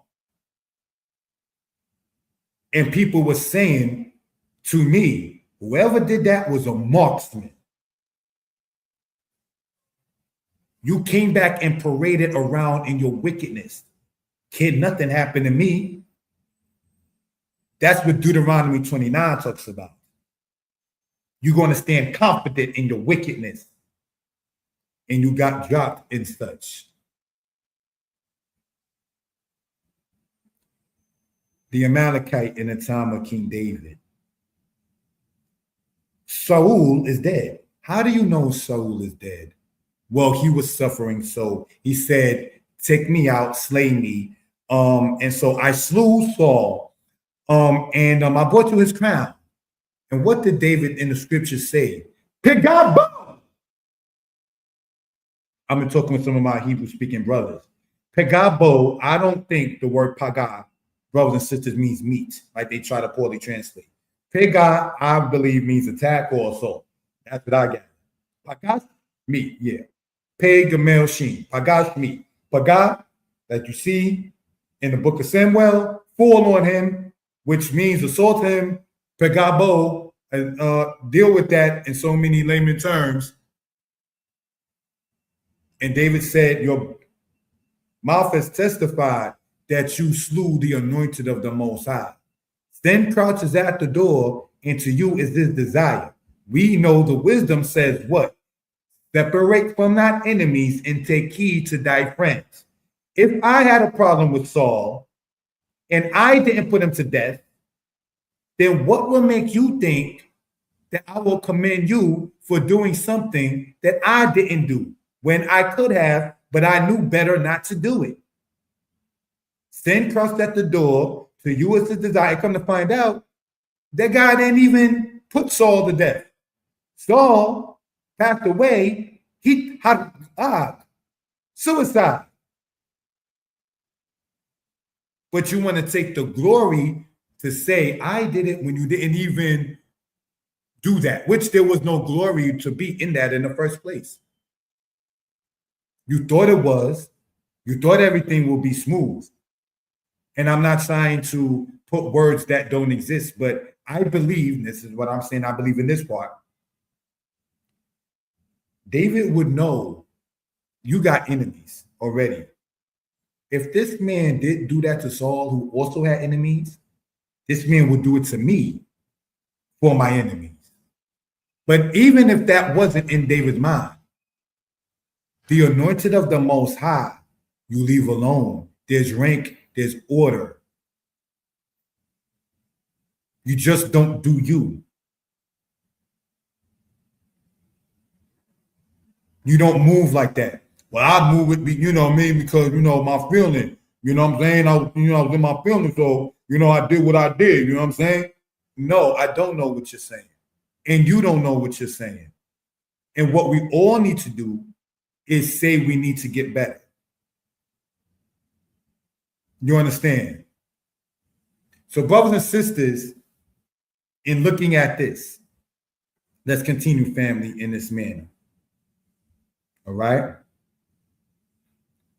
Let's go here. Alms, something such as money or food given freely to relieve the poor. Let us read, brothers and sisters, in Ezekiel 18, verse 7. And let's see what it says in that particular case. All right? We are in, brothers and sisters, Ezekiel. All right? 18. And we're going to read in verse 7 and see what it says. And have not wronged any, but have restored his pledge for a debt, have taken naught by robbery, have given his bread to the hungry. What? Have given his bread to the hungry. Not, I got it, you got to get it too. Feel me? No, we're not supposed to feel that. You're supposed to help your neighbor, not say, I got mine, you get yours. And have covered the naked with a garment. So when we start talking about alms and peace offerings, and people offer things, they might be doing it for an atonement of sin. They may be doing it because they have it in their heart to do so. If you're not the person to accept it, then let the person hold on to it until one can, or one has the heart to do so. But it doesn't make you a bum mindset to accept. It makes you a bum mindset to take and never have anything to give back on whatever it is. And have not wronged any. You didn't waste somebody's time portraying yourself to be one who can help and cannot do so. But have restored his pledge for a debt. I didn't tell you that I can teach you French, and the only other language I know besides English is Hebrew. I'm not wasting your time. That's wronging somebody. Have taken naught by robbery. You're not trying to, as we've been reading, sin crouched at the door. To you is his desire. You wasn't living like the original 50 Cent out of Brooklyn. The rapper 50 Cent got the name, he took the name, or used the name, if you will, from a Rotzeach and a Gozel. Rotzeach means murderer, Gozel means robber. The original 50 Cent robbed a lot of people. And where is he? Sin crouched at the door. To you is his desire, but you can rule over it. He didn't allow it to rule over him. He robbed another and another, and a sister and a brother, like Slick Rick said. You understand? And have given his bread to the hungry. Not, as stated, well, get yours, I got mine. That's not the spirit to have. You understand? Let's continue with the next part, family, in this. We are in Proverbs 31, verse 20. And let's see what we can ascertain in that. All right, Proverbs 31, verse 20. Thank you for that, family. Right? And let's gather in this particular case. It says regarding the virtuous woman. She stretcheth out her hand to the poor. Yea, she reaches forth her hands to the needy. So if she reaches forth her hands to the needy, is she not also those people that feed the hungry?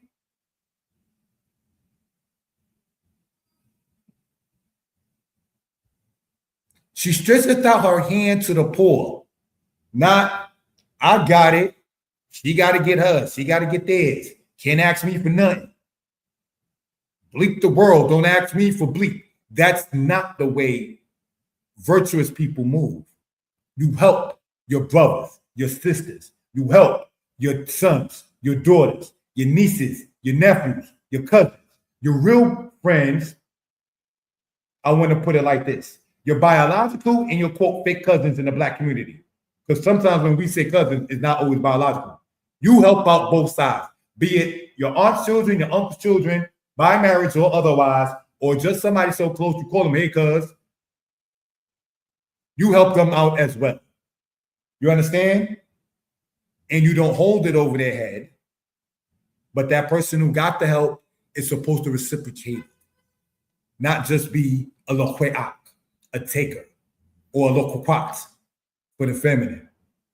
A taker. No, that's not good. That is something we wanted to talk about. You see how in Proverbs 31 it talks about the female, and in Ezekiel chapter 18 it talks about the male. They both are responsible for helping, as we call and understand, the community. Not, I got mine, you got to get yours. It's real like that. It's so hard in truth because we don't help each other out. Did you know that? Do you know that the Black community goes through so much stuff because we don't deal interdependently? We deal individually. We don't pull together. We take from one another and don't reciprocate. We drive the car spiritually in front of others' cars and move slow. We're like, and it's not to be disrespectful, but we're going to speak upon it. We're like the woman that was in the time of Solomon. It be neither mine nor hers, kill it. Really? Really, ma'am? I said, fetch me a sword, because I don't know whose baby this is. Because I need to find out who's the mom. So I said, fetch me a sword, and I'm going to cut the baby in half. You get a part of the baby, you get the other part. And you're going to tell me if it be neither mine nor hers. Kill it. So you want me to murder the baby. That's essentially what you just told me to do. That's not a mommy. The other woman, by comparison, said, no, give it to her before you do something like that. So this is not to be self-centered. I met those kind of spiritual women as I got closer with my princess. When I said, who comes first in a man's life? Is it his mother, his baby's mother, his wife, or his daughter? BT, my daughter. That's the future. That comes first. You got to invest in the future. Because this woman in Proverbs 31, she already got it, as we say, got it together. Her husband is already known when he sits among the elders. Your daughter, on the other hand, is still getting it together. And what I found, not to be sexist, is that women who I thought were cool or friends or so forth were, and I hate to have to say it like that, seemingly kind of jealous of the little baby. She will always be a baby to me. You understand? You're supposed to be, as I was told, emotionally mature to sit there and know you have to spend time with your child, but put everybody else on the same platform. You do not belong on the same platform with a child. You know how parents tell their children, you're my child and I'm the parent, not your friend? I did a video upon that, but let's take that as many of us state and have been told. I ain't one of your little friends. I'm not your friend. So if parents have been telling their children for quite some time, I ain't your friend, I'm your parent, then why do you have, not to be sexist, women who think that they can be in a man's life as a friend and be on the same equal matter of his daughter when his daughter is not, according to many parents, his friend, but his child? Because one was supposed to stay as Pookie and Ray Ray and not mend the breach between him and his child, or her and, because there's a female Pookie too, and her child. There are some men who tell women, essentially, you got to, choose between me and your kid. And when a man does that, and she sits there and says, like the song says, not without my child, there was a song like that, not without my child. But when a man does it, it's kind of like, not without my child. It's like, what? The wife is supposed to come first. How is the wife supposed to come first? I need a number 4 in the chat if I can be heard well and people in good spirits. Let's shut that down right now. Who comes first in a man's life? Is it his wife, his daughter, his baby's mother, or his mother? If I can be heard well and people in good spirits, we're going to show how it's not the wife. And no disrespect, not trying to talk anti-marriage. Thank you for typing that in.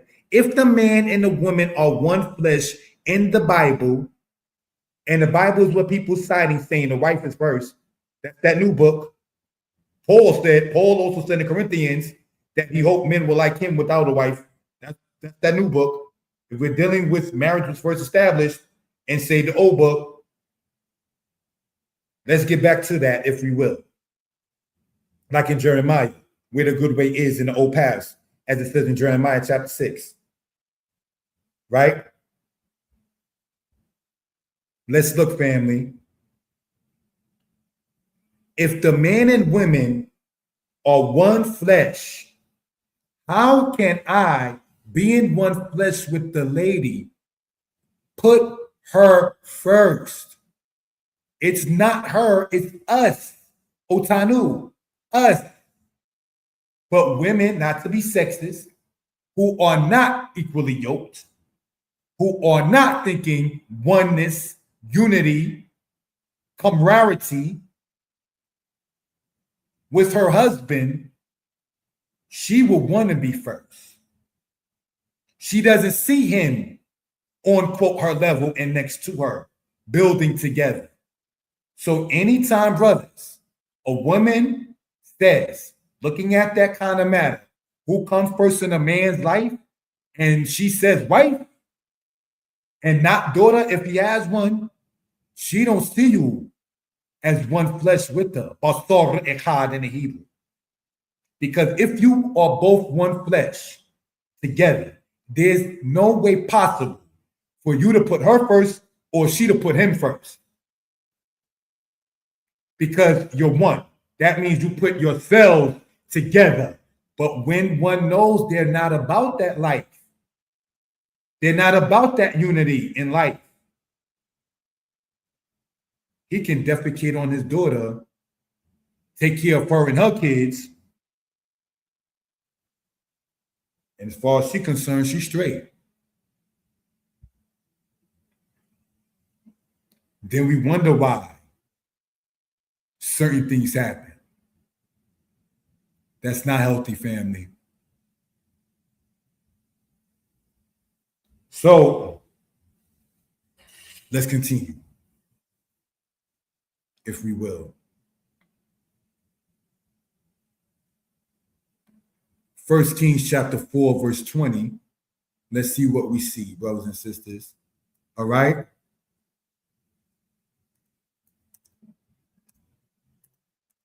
First Kings 4, and let's see what we read, family, in this case.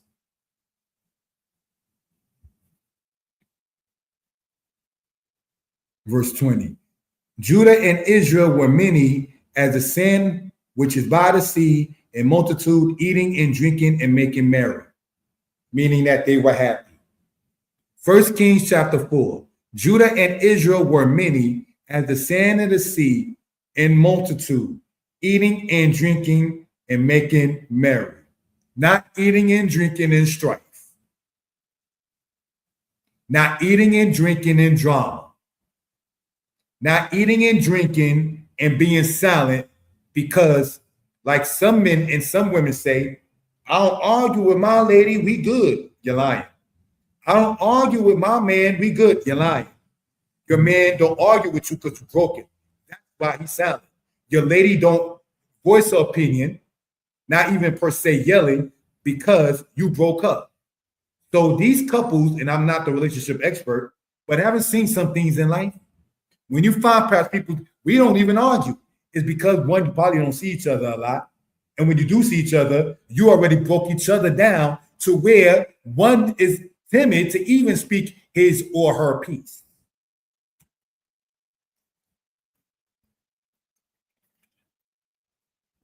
The sea in the water has a tempest.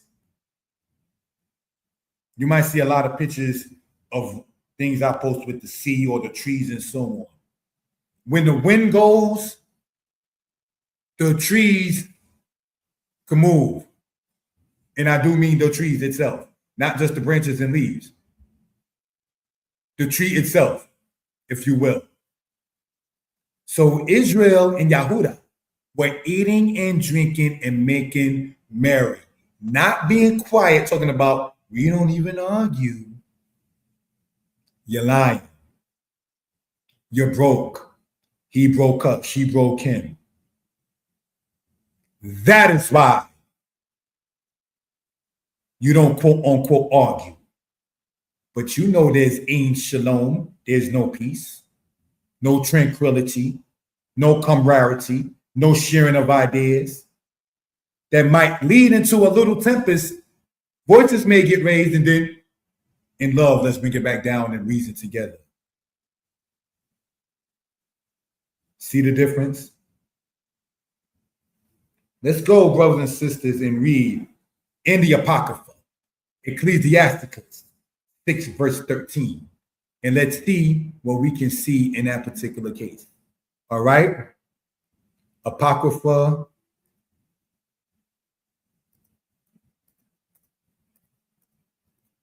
KJV, because that's what many people use. And we're going to go into, brothers and sisters, the book of Ecclesiasticus or Sirach, chapter 6, brothers and sisters, 6.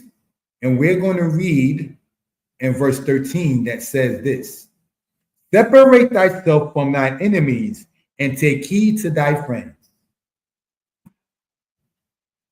Now, I don't see a Hebrew version, but to my understanding, how you say that in Hebrew is separate is the word habdel.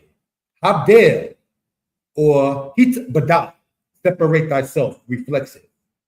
Hitbadal mean oibeka, from your enemies. And take heed to thy friends. Wa Hishamer lekeb rechem, and take heed. Hishamer, to take heed. Kab rechem, your friends. This is the, if we were to translate, to basic Hebrew in that particular matter. But we read here in Ecclesiasticus chapter 6, verse 13 in the Apocrypha. I like it because it has a lot of good advice. Separate thyself from thine enemy. So don't stay in a relationship that's toxic. We don't say it's toxic, so therefore it ain't toxic. You're lying to yourself. If you are saying things but not trying to work on those things that you want to say, that's not healthy. You are wasting your time and perhaps others. And see, what happens is this. When people find out you're a time waster, you see how quick they'll cut you off. I've seen that. When people confided and trusted and hoped in him or her or them and find out he or she or they were a time waster, quickly does one cut off that matter and move on. And when I say fast, I mean very fast. I've known people who worked their jobs for over 5 years, took a day off, separating from the enemies, had an interview, got hired by the other job, and started that next day. After a 5-year relationship at the job.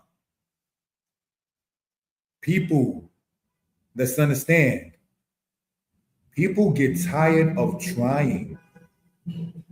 Eventually, while not having the spirit of giving up, people have the spirit of moving on, which is a little different between the two. In that particular case, brothers and sisters, separate from thy enemies and take heed to thy friends. Let us continue, family. And as we begin this matter here, we're going to read in the Torah, Leviticus chapter 25, verse 35. And let's see what we can gather in this. Leviticus chapter 25. All right.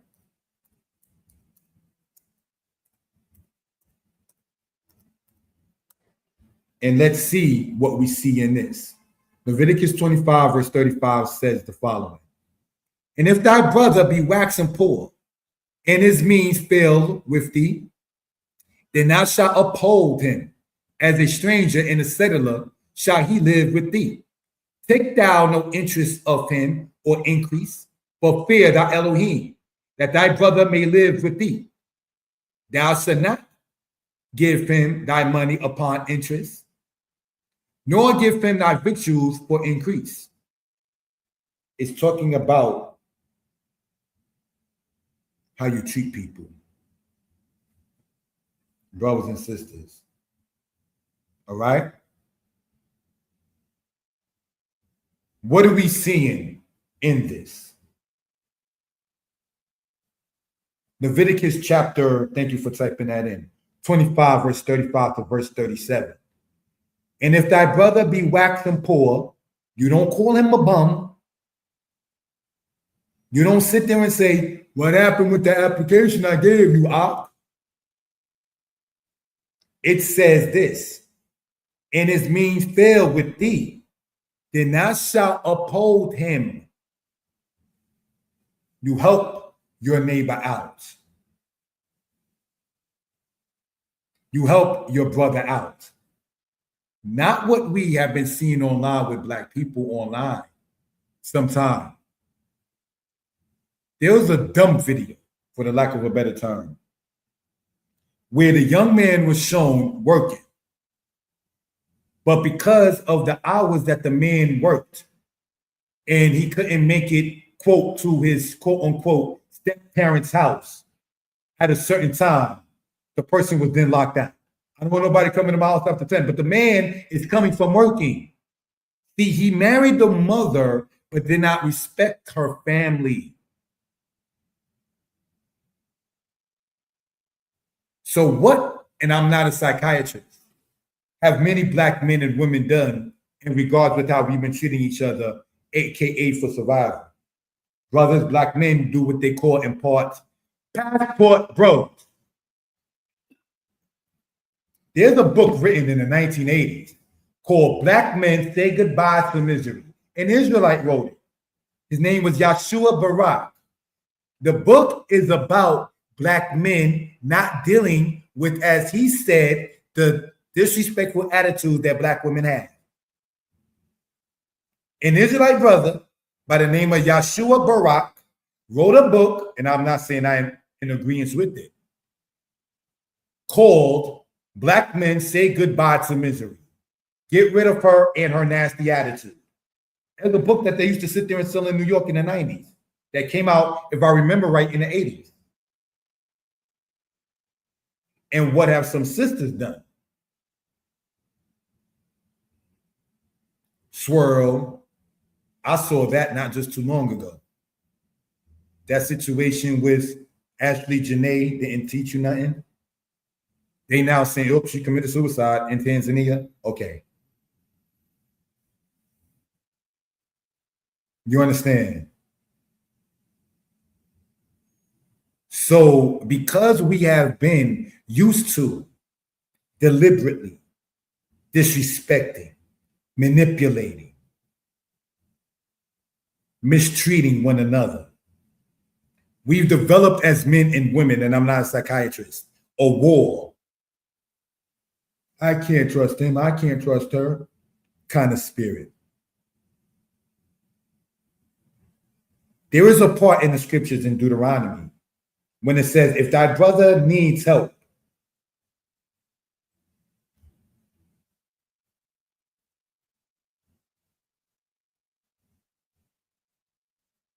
okay, sorry about that.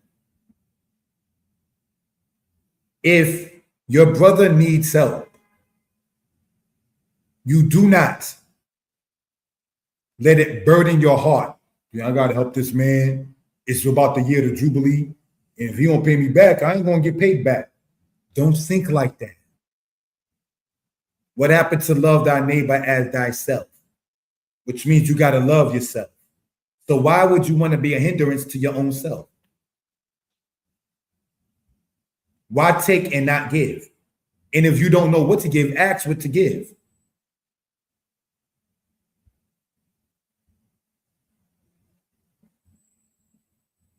As a stranger and a settler shall he live with thee. Do you know the Hebrew says about living is this word we're going to show here? Wakai. If you look on the left-hand side of the screen, that's shown in the blue. And live, kaya, to live. Not just haya, to exist.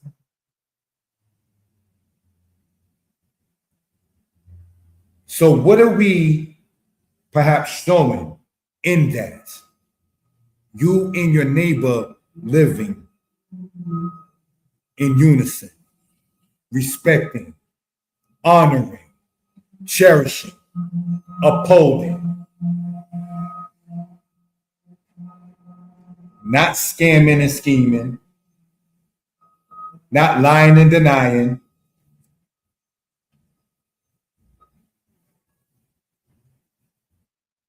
Brothers and sisters, the kind of character that is needed for us to be well. Verse 36, take thou no interest of him or increase. Don't do what is understood to have been done by that guy, the swindler, Umar Johnson, in his fixed school that does not exist, where somebody was living in, to our understanding, inside the school in Wilmington, was hired to be like the handyman and the cleaner, and so was not paid, and then had to sit there and deal with taking that guy Umar to court. Don't do that. Don't see your brother being waxing poor and sit there and do stuff like that. See these other nations with these other gods? They don't have laws like this. That's why the Torah, it doesn't say there is not another concept on earth outside of itself. It says that it is the best concept on earth of itself. But thou shalt fear thy God, that thy brother may live with thee. And again, we see ka, regarding, or in this case, hey, showing the matter of its present tense. Ahika inka, your brother with thee.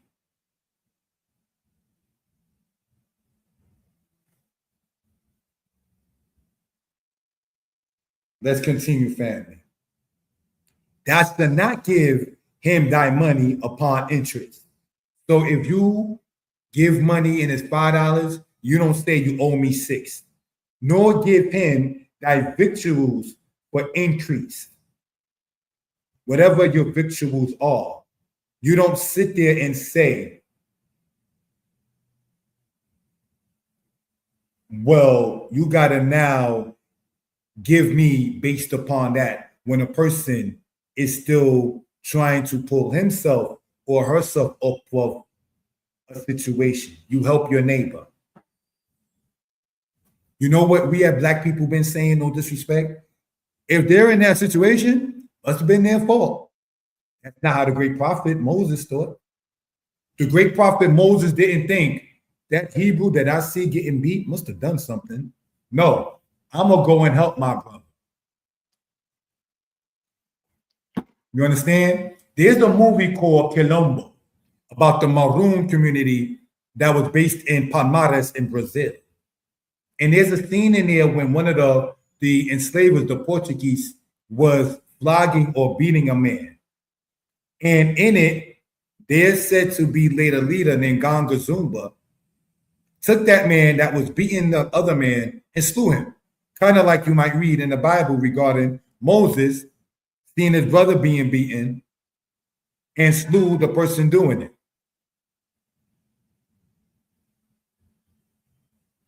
Now, some people have taken that situation, believe it or not, say with Moses like this. He's a murderer. They try to say that Nat Turner was a murderer. Nat Turner wasn't a murderer. Moses was not a murderer. But if you have the mindset of the slave master, the oppressor, of course you're going to sit there and think it's murder. If you don't understand that the Israelites were being oppressed by the Philistines, Samson is a villain to you. Samson made a riddle in one city of the Philistines and attacked the other. He's a madman. Nat Turner's a madman. Moses, that's the Old Testament. We give you something that says love thine enemies. Don't separate from your enemies and take heed to your friends. But if you love those that love you, what good have you? That is what was given in place of the Torah to the house of Israel after slavery. Did you know the New Testament says that if you love those who love you, what good have you? The answer to that is unity. You're able to see your brother and help him out.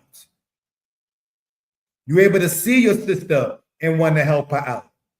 You try to find ways to help your brother and sister. Did you know, not to get too personal, when a brother was not feeling one's best, the brother you see as the moderator came and assisted and helped me get things? May the Most High bless him for such. Took out of his own time. We all got relatives and families and so on, and came to see a brother who was in need. That's what Bergen Paris did, for those who know. That's what you call brotherhood. Found out, how can I be of assistance? Not, well, I got to find out a brother was in the hospital, not to get too personal. What are the, do you know when somebody is playing games and not being 100 about really wanting to help? This is what happens, not trying to be disrespectful. What are the visiting hours? I got to know. Nobody's telling me nothing. And you didn't really ask because you wanted to know. Because nobody told you not to sit there and come through. You just didn't want to come through, but you had to try to find a reason.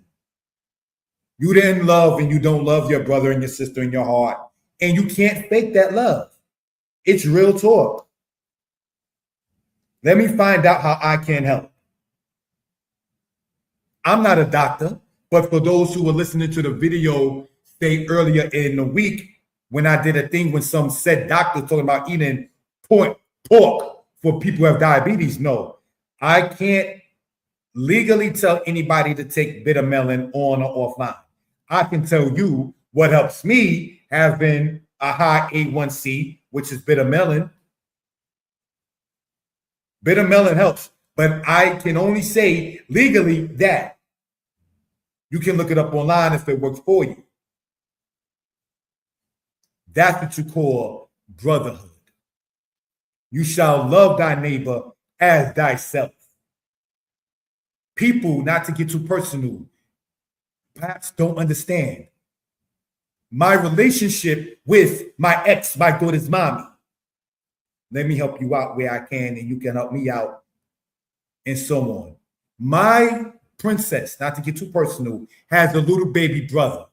When I say little, I mean he's a baby. His mother has him around the Hebrew classes. And she told me, brother, the other stuff you talk about, your language might be, I said, I don't curse, I really try not to. You understand? But like some of the things you talk about, maybe I understand respect not for a baby, but that language, I want my son to hear that. He's not my child biologically, but because her and I are exes, and not to get too personal, the lady is married. I am in a relationship. I am courting with the lady. Some people may not understand. Certainly with our princess being a grown woman now, well, y'all still talk about her little prince and who can help who and how. I'm not going to get too personal about how far the help goes, but it's not minuscule. I say that real talk. You know, there's some people who have a problem with that. You got men who have a problem with that. She says that the man that she's married to, who I am friends with, is of a mature nature to even be okay with her ex being a person that is teaching their boy. Every man ain't built like that. When I got back closer with my princess, there is only, and I don't mean to shame nobody, of all the women in the house of Israel, of all the relatives outside of one of my three sisters, not to get too personal, that, quote, as the saying that goes, understood the assignment. There is one lady in Israel that my princess was able to sit there and hear and relate with, share ideas and learn things from. Listen to one's platform. Everybody is not built like that.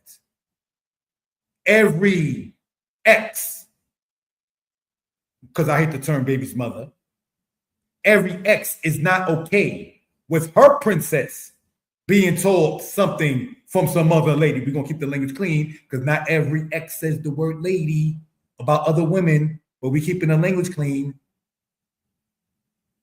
So as we've been saying, brothers and sisters, and changing character and changing how you move, people remember your foolishness just as much as I remember opening up the drawer and closing it in my first act of theft, which I no longer do and deal with. You have people who are going to be in your corner and in your circle, in your circumference. My little princess needed to talk about things that she knew she could not talk to me about.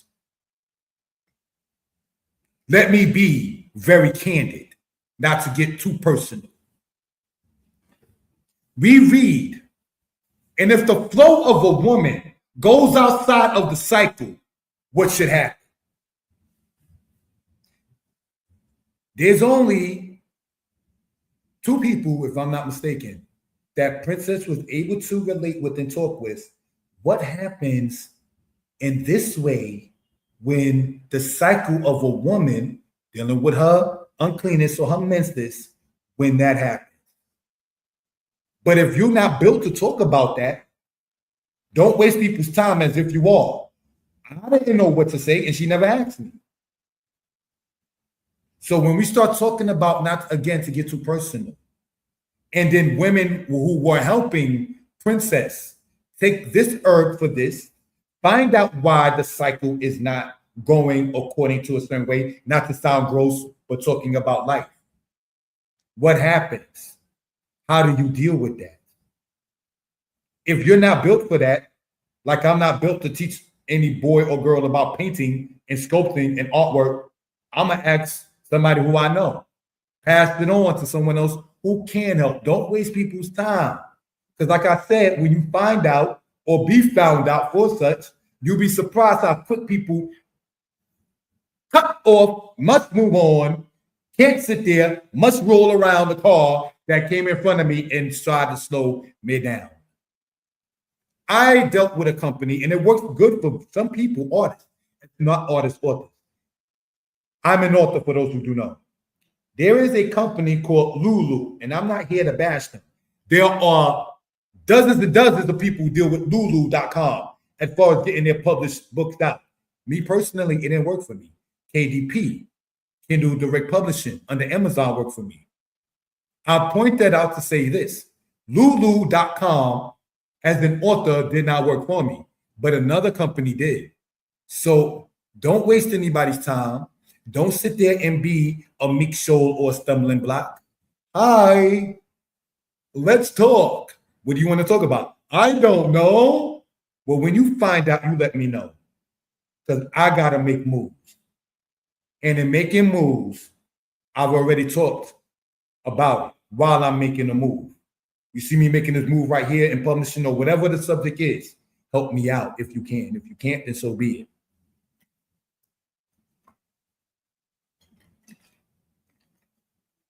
That is how we're supposed to respectfully move. And like I was pointing out, there's a lady in Israel who, when I asked her about making me more flyers, when she made me one, no, Yeshaya. No. Now I know. No hard feelings. Well, how come? I ain't got to ask how come. There's so many people who do it, many who do. If one doesn't, somebody else will. And it doesn't sound like some harlotry stuff because we're not talking about a matter of relationship. And well, I get bored. Be careful about that, brothers and sisters, when you hear somebody say that, not to be trying to sound like a relationship expert. I get bored quickly. Bye-bye. Because if there's a dry spell, you're going to leave me. Men in Israel, men, pay attention. I'm not the relationship expert. But when it can be said, Bathsheba didn't have no choice with David. He was the king. This is not to say the adultery act is all on her or all on him. But brothers and sisters, you got to speak your truth. Dawid, we cannot do this. And if his character is right, sin crossed at the door, he's going to let it not rule over him. He's going to rule over it. But if you were the type, he was the king. So if I'm not the king and we married and the king happens to want you as whatever, you going to do that? That's not good. Pay attention. Again, I'm not the relationship expert, but pay attention. Dead President's the movie. We talked about movies before, right?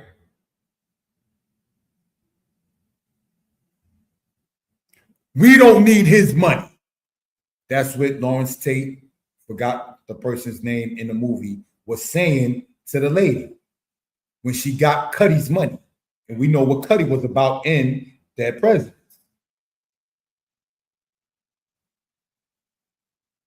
Even if I wanted to give it back to him, he wouldn't take it. What do you mean? Pay attention.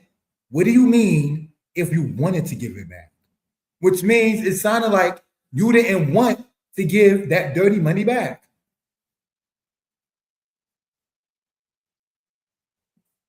You understand? Sin crossed at the door. To you, it's his desire, but you can rule over it, whatever that sin is. See that guy in Dead Presidents that was playing the preacher who got arrested? He didn't allow sin to not rule over him. He didn't allow sin to not rule over him, is what I'm saying. He allowed it to rule over him. That's not good. There's so many different examples about this kind of matter, brothers and sisters. Cleon, thank you for that. All right? Yeah, in the movie, the guy name was Cleon in it.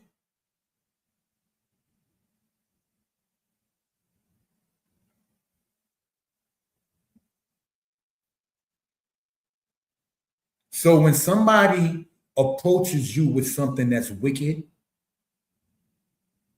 don't deal with it. Don't be surprised.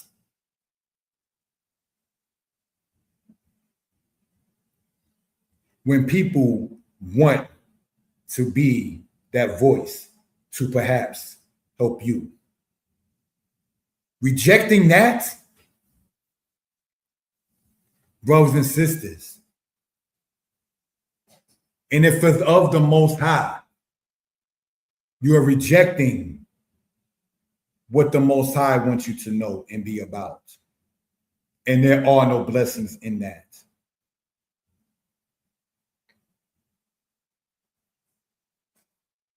You understand? We used examples from the movie Paid in Full.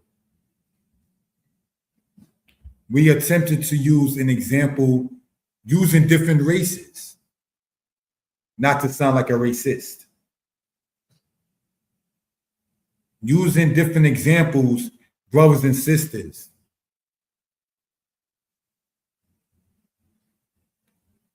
about not being a time consumer.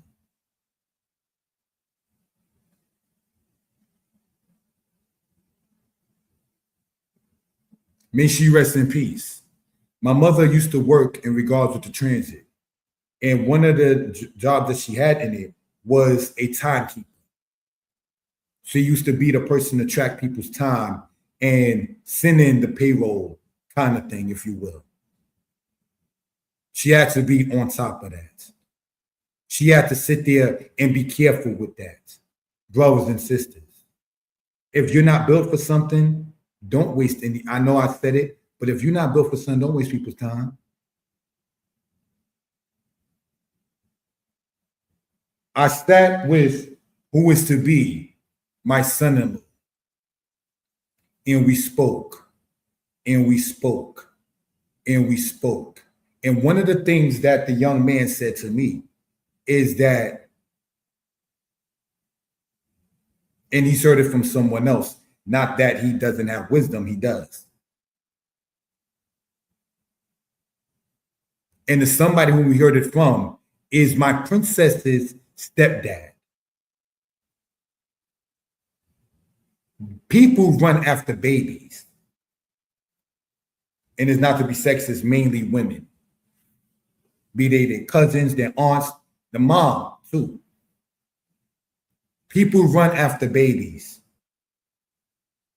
when a baby does number 2 or feces, and calls at that time that child stink. I remember hearing and seeing this too. I've heard it coming from the young man. He hearing it from little one's stepdad. But here is what we're talking about. It is one thing for a grown aunt, a grown mother, a grown cousin, a person responsible enough to know how to clean a child, diaper, clean the baby, dispose of the diaper in a cool place, while saying, stink, come here, I got to change you. Some babies don't cry when they make waste. They run around or sit in it in certain cases. But for those babies who run in that and who are called by grown people, stink is one thing. That seems to be cute to them. But it's a whole opposite matter when you expect the younger ones to run after your old behind when you're full of feces. You don't get the stink. You get the funk. We keeping it clean. You wasted my time when you want and expect people to kiss your stank behind in spirituality or otherwise. The baby may not know the deepness of why he or she is being in part chased while having feces upon himself or herself. He or she may not understand, being that age, not to knock on age, about diseases that can come from that, ailments that can come from that, that it's waste, so it's made to continue to get away from you. That baby doesn't understand that kind of stuff. So while, not to be redundant, grown men, more so grown women, not to be sexist, are calling this little prince or princess running in his or her excrement, and saying, stink, stink, I got to change you, come here. That is one thing and is considered cute by many people. But there is nobody in their right mind that thinks running after an adult stink behind. And you expect the youth to do it and to be treated like the baby is treated and being quote unquote cutely called stink stink. You are funk. You are a waste. That's not good.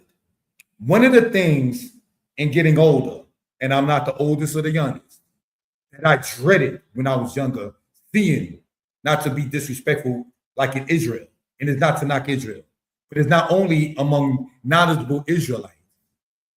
One of the things I dreaded, scared of, is the only thing you can say of yourself is how many years you lived on earth.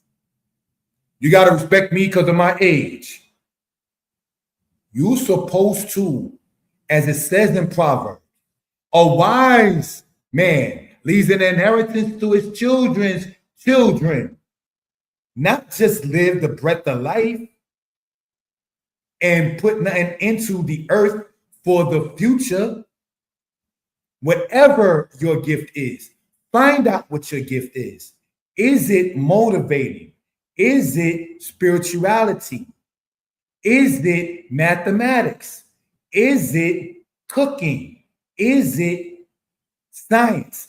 Is it, because it says in the book of Daniel, they knew the science. Is it a matter of anything that you can be utilized respectfully for the future?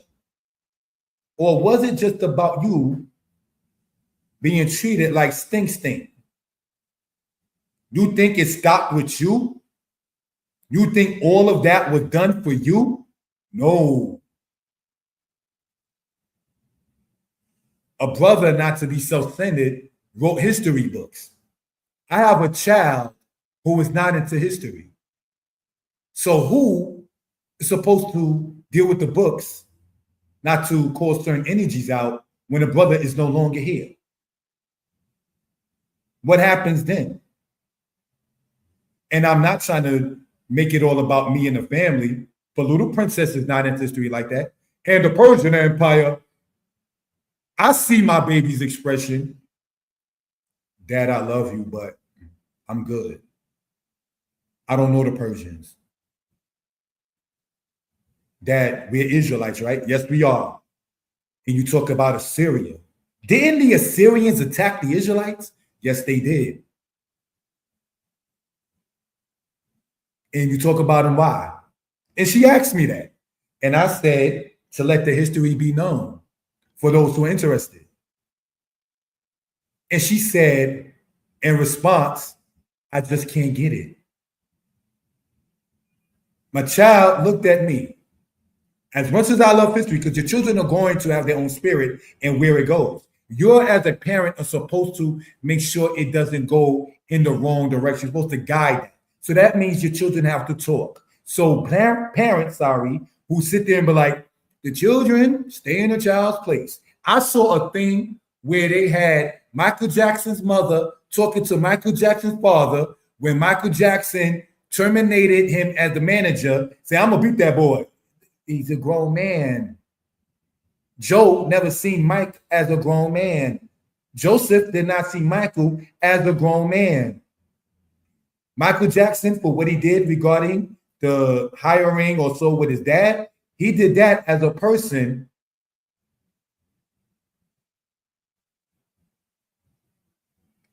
In business. His mother was saying, you're not going to hit him. It's a grown man right there. And you have people, brothers and sisters, who, this is something I think I'm still learning. When I see my princess, I'm like, am I still seeing a 2-year-old that was playing with toys on the floor in 2008? Or is this a 20-year-old who's going to be married next month? Who am I looking at? I had to grow up. I had to mature. I had to begin and see this is not the 2-year-old who you named Shalosha meaning 3. He's Zemuka Aksha. She's a grown woman now. He tiye la isha la ish. She's going to be a wife to a man. With ula yella yeladim with yeladot. And maybe she will have male children and female children. But if, brothers and sisters, I did not grow and mature in that say particular matter, when you find people, as you're talking about how much one says make an impression, and didn't try to take out the time to learn the princess. I have not been the best father. I'm not going to sit there and proclaim as such. Even in trying to reconnect, there are things that I've done that were not the best. She said, I respect the fact you wanted to be back in the life of mine and help me, and I can learn from you, and you make me feel that I can teach you something, because she knows a lot about animals. It's no. If I didn't do that, I would not be invited to give her away. There are matters, and it has been discussed, where the father of the child was rejected. Understandably, we're not talking about whoever got the most money, no.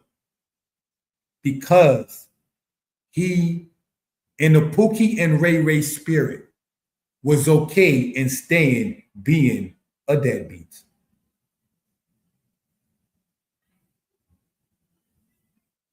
He put the woman that spoke to Solomon, it be neither mine nor hers, kill it. He put that type first. The understanding that I have of the sons of God going into the daughters of men is not angelic beings from the heavens coming down and having sex with human females. No.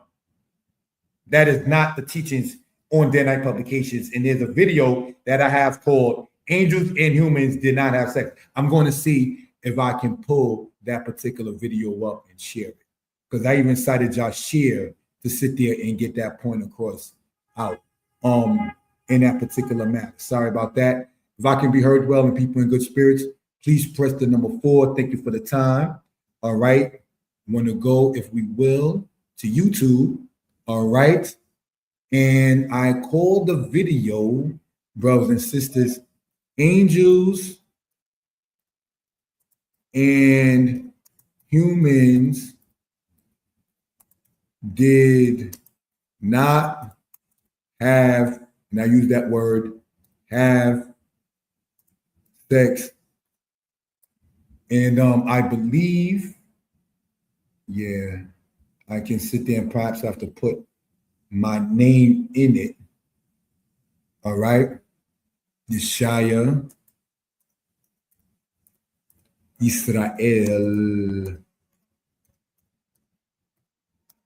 All right. Hopefully, trying to find my own video in this. Angels and Humans Did Not Have Sex. Moreh Yeshaya Torah Lessons. Here it is, brothers and sisters, for those who are interested. This is on the platform, Moreh Yeshaya Torah Lessons. All right. So with a copy over here. Thank you for pressing the number 4 for those who did in that particular case. So we do not teach on Moreh Yeshaya Torah Lessons, Danitepublications, that angels and human beings had sex. All right. So my understanding, brothers and sisters, of the sons of God with the daughters of men, or men on the level of Moses and Aaron with women who are like the one that was speaking to Solomon. It be neither mine nor hers, kill it. It's like women like Jezebel. Don't worry, Ahab. Mommy got you, you big baby. She don't see him as a man. Or those type who manipulate, perhaps, run game, like what was done, and it came to our own demise. And I remember speaking upon that, all right? Delilah's game, when Samson passed, she passed. She's trying to run that game, and it also cost her life. Brothers and sisters, you understand? So those are things, brothers and sisters, that's not good. Don't be an idiot. Don't be a fool. Don't be a stumbling block. Don't be a contentious person, male or female alike. Know your role. Live your potential. Stop playing games. Have more fun, real good fun, honest, respectful fun, because games are for dingbats.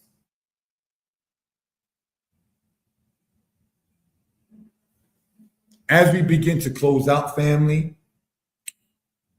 I want to, on the human level, give respect to my brother, Bergen Paris. It definitely means a lot, pressing at number 4. All right. And my older brother in spirit, It's All Good, who just typed in, she didn't even get to enjoy the bag she chased. Something to be said. Yes. She was, quote, as stated, chasing that bag. Because if I remember right, Delilah was going to get paid for having Samson delivered, but she didn't even get that. See what happens?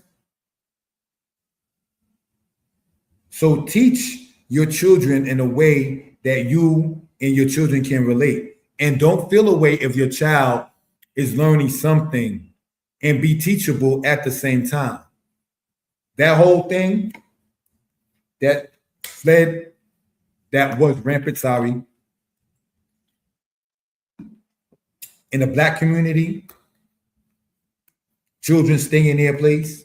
I remember asking somebody, my child has X amount of time, less than say a year or two, before she is no longer a said child.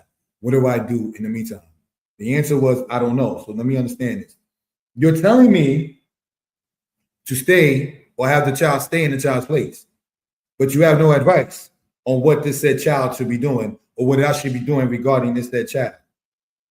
Then how is he supposed to stay in a certain place? And how is the child supposed to grow by being stayed in a certain place? What are you raising? Who are you raising? Again, do you think it started and stopped with you? Or is there something greater, as it says, we are to be greater than our ancestors? So, may sound a little redundant, but stop being a hindrance. Brothers and sisters, on a human level, giving respect to my brother in spirit, It's All Good, and my other brother, Bergen Paris, who's the moderator, is definitely appreciated. So, not to sound haughty, just want to put that out there. All right, we're gonna play one song or so and then begin to close out. Thank you for the time, family.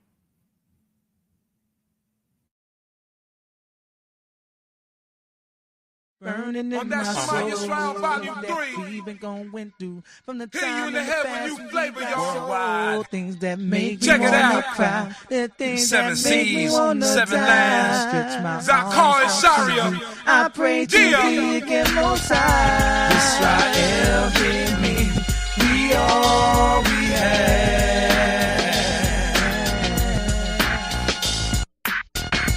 Israel, hear me. We all we have. We all we have. We all we have. Israel. Please save thy people, Israel. Most High, we need you so. We need you so, Ha'eliel. Havarak, Amin, Abi-Eli. Please save me. Please save me. Israel, hear me. We all we have. We all we have, yeah. Israel, hear me. We all we have. We all we have. Oh, save my people, Israel. Please save Israel. Most High, we need you so. We need you so, Ha'eliel. Havarak, Amin, Abi-Eli. Please save me. Please save me. Israel, save me. We all we have. We all we have. We all we have, yeah. Israel, hear me. We all we have. We all we have. We need each other. Israel, need each other. We all we have. Israel, hear me. We all we have. We all we have. We all we have, yeah. Israel, hear me. We all we have. I said we need each other. Israel, hear me. We all we have. Father, Israel, hear me. We all we have.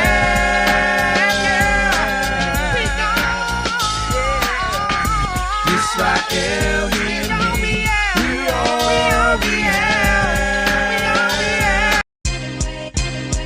Listen, get away from all the sins that I have and the things that lead me astray. I know if I strive, I would reach my Lord. Say like I knew not Yahweh, Yahweh, Yahweh.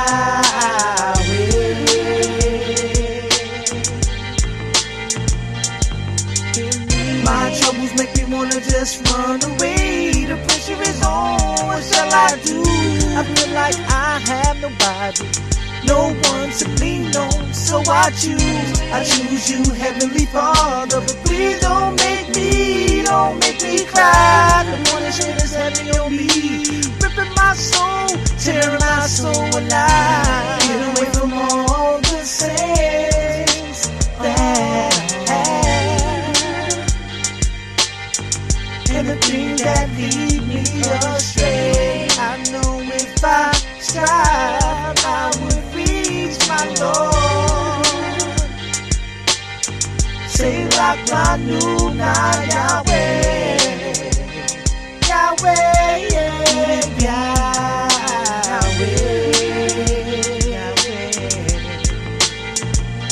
Yes, I'm trapped like Jonah in the fish. I wish I never made that move that took me off to the evil ways that'll cut your days and kill your babes. How long will I be crucified? Oh, my King, take me alive. Chastise me, but keep me out of the hands of men who wanna see me burnt alive. Get away from all the sins that I have and the things that lead me astray. I know if I strive, I would reach my Lord. Say like I knew not Yahweh. Get away from all the sins that I have and the things that lead me astray. I know if I strive, I would reach my Lord. Say like I knew not Yahweh.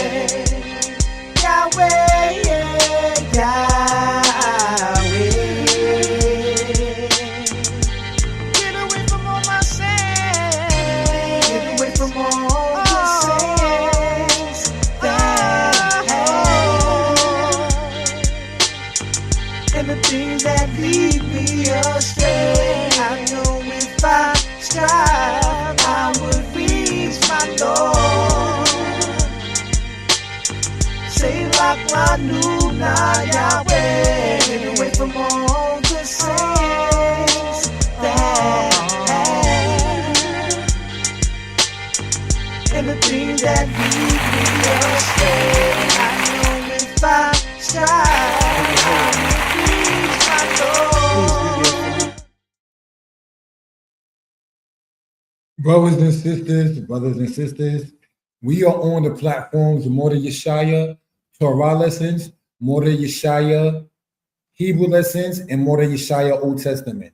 I am going to, in the description, brothers and sisters, put the links to the videos that we talked about regarding whether or not angels and human beings had sex, which they did not.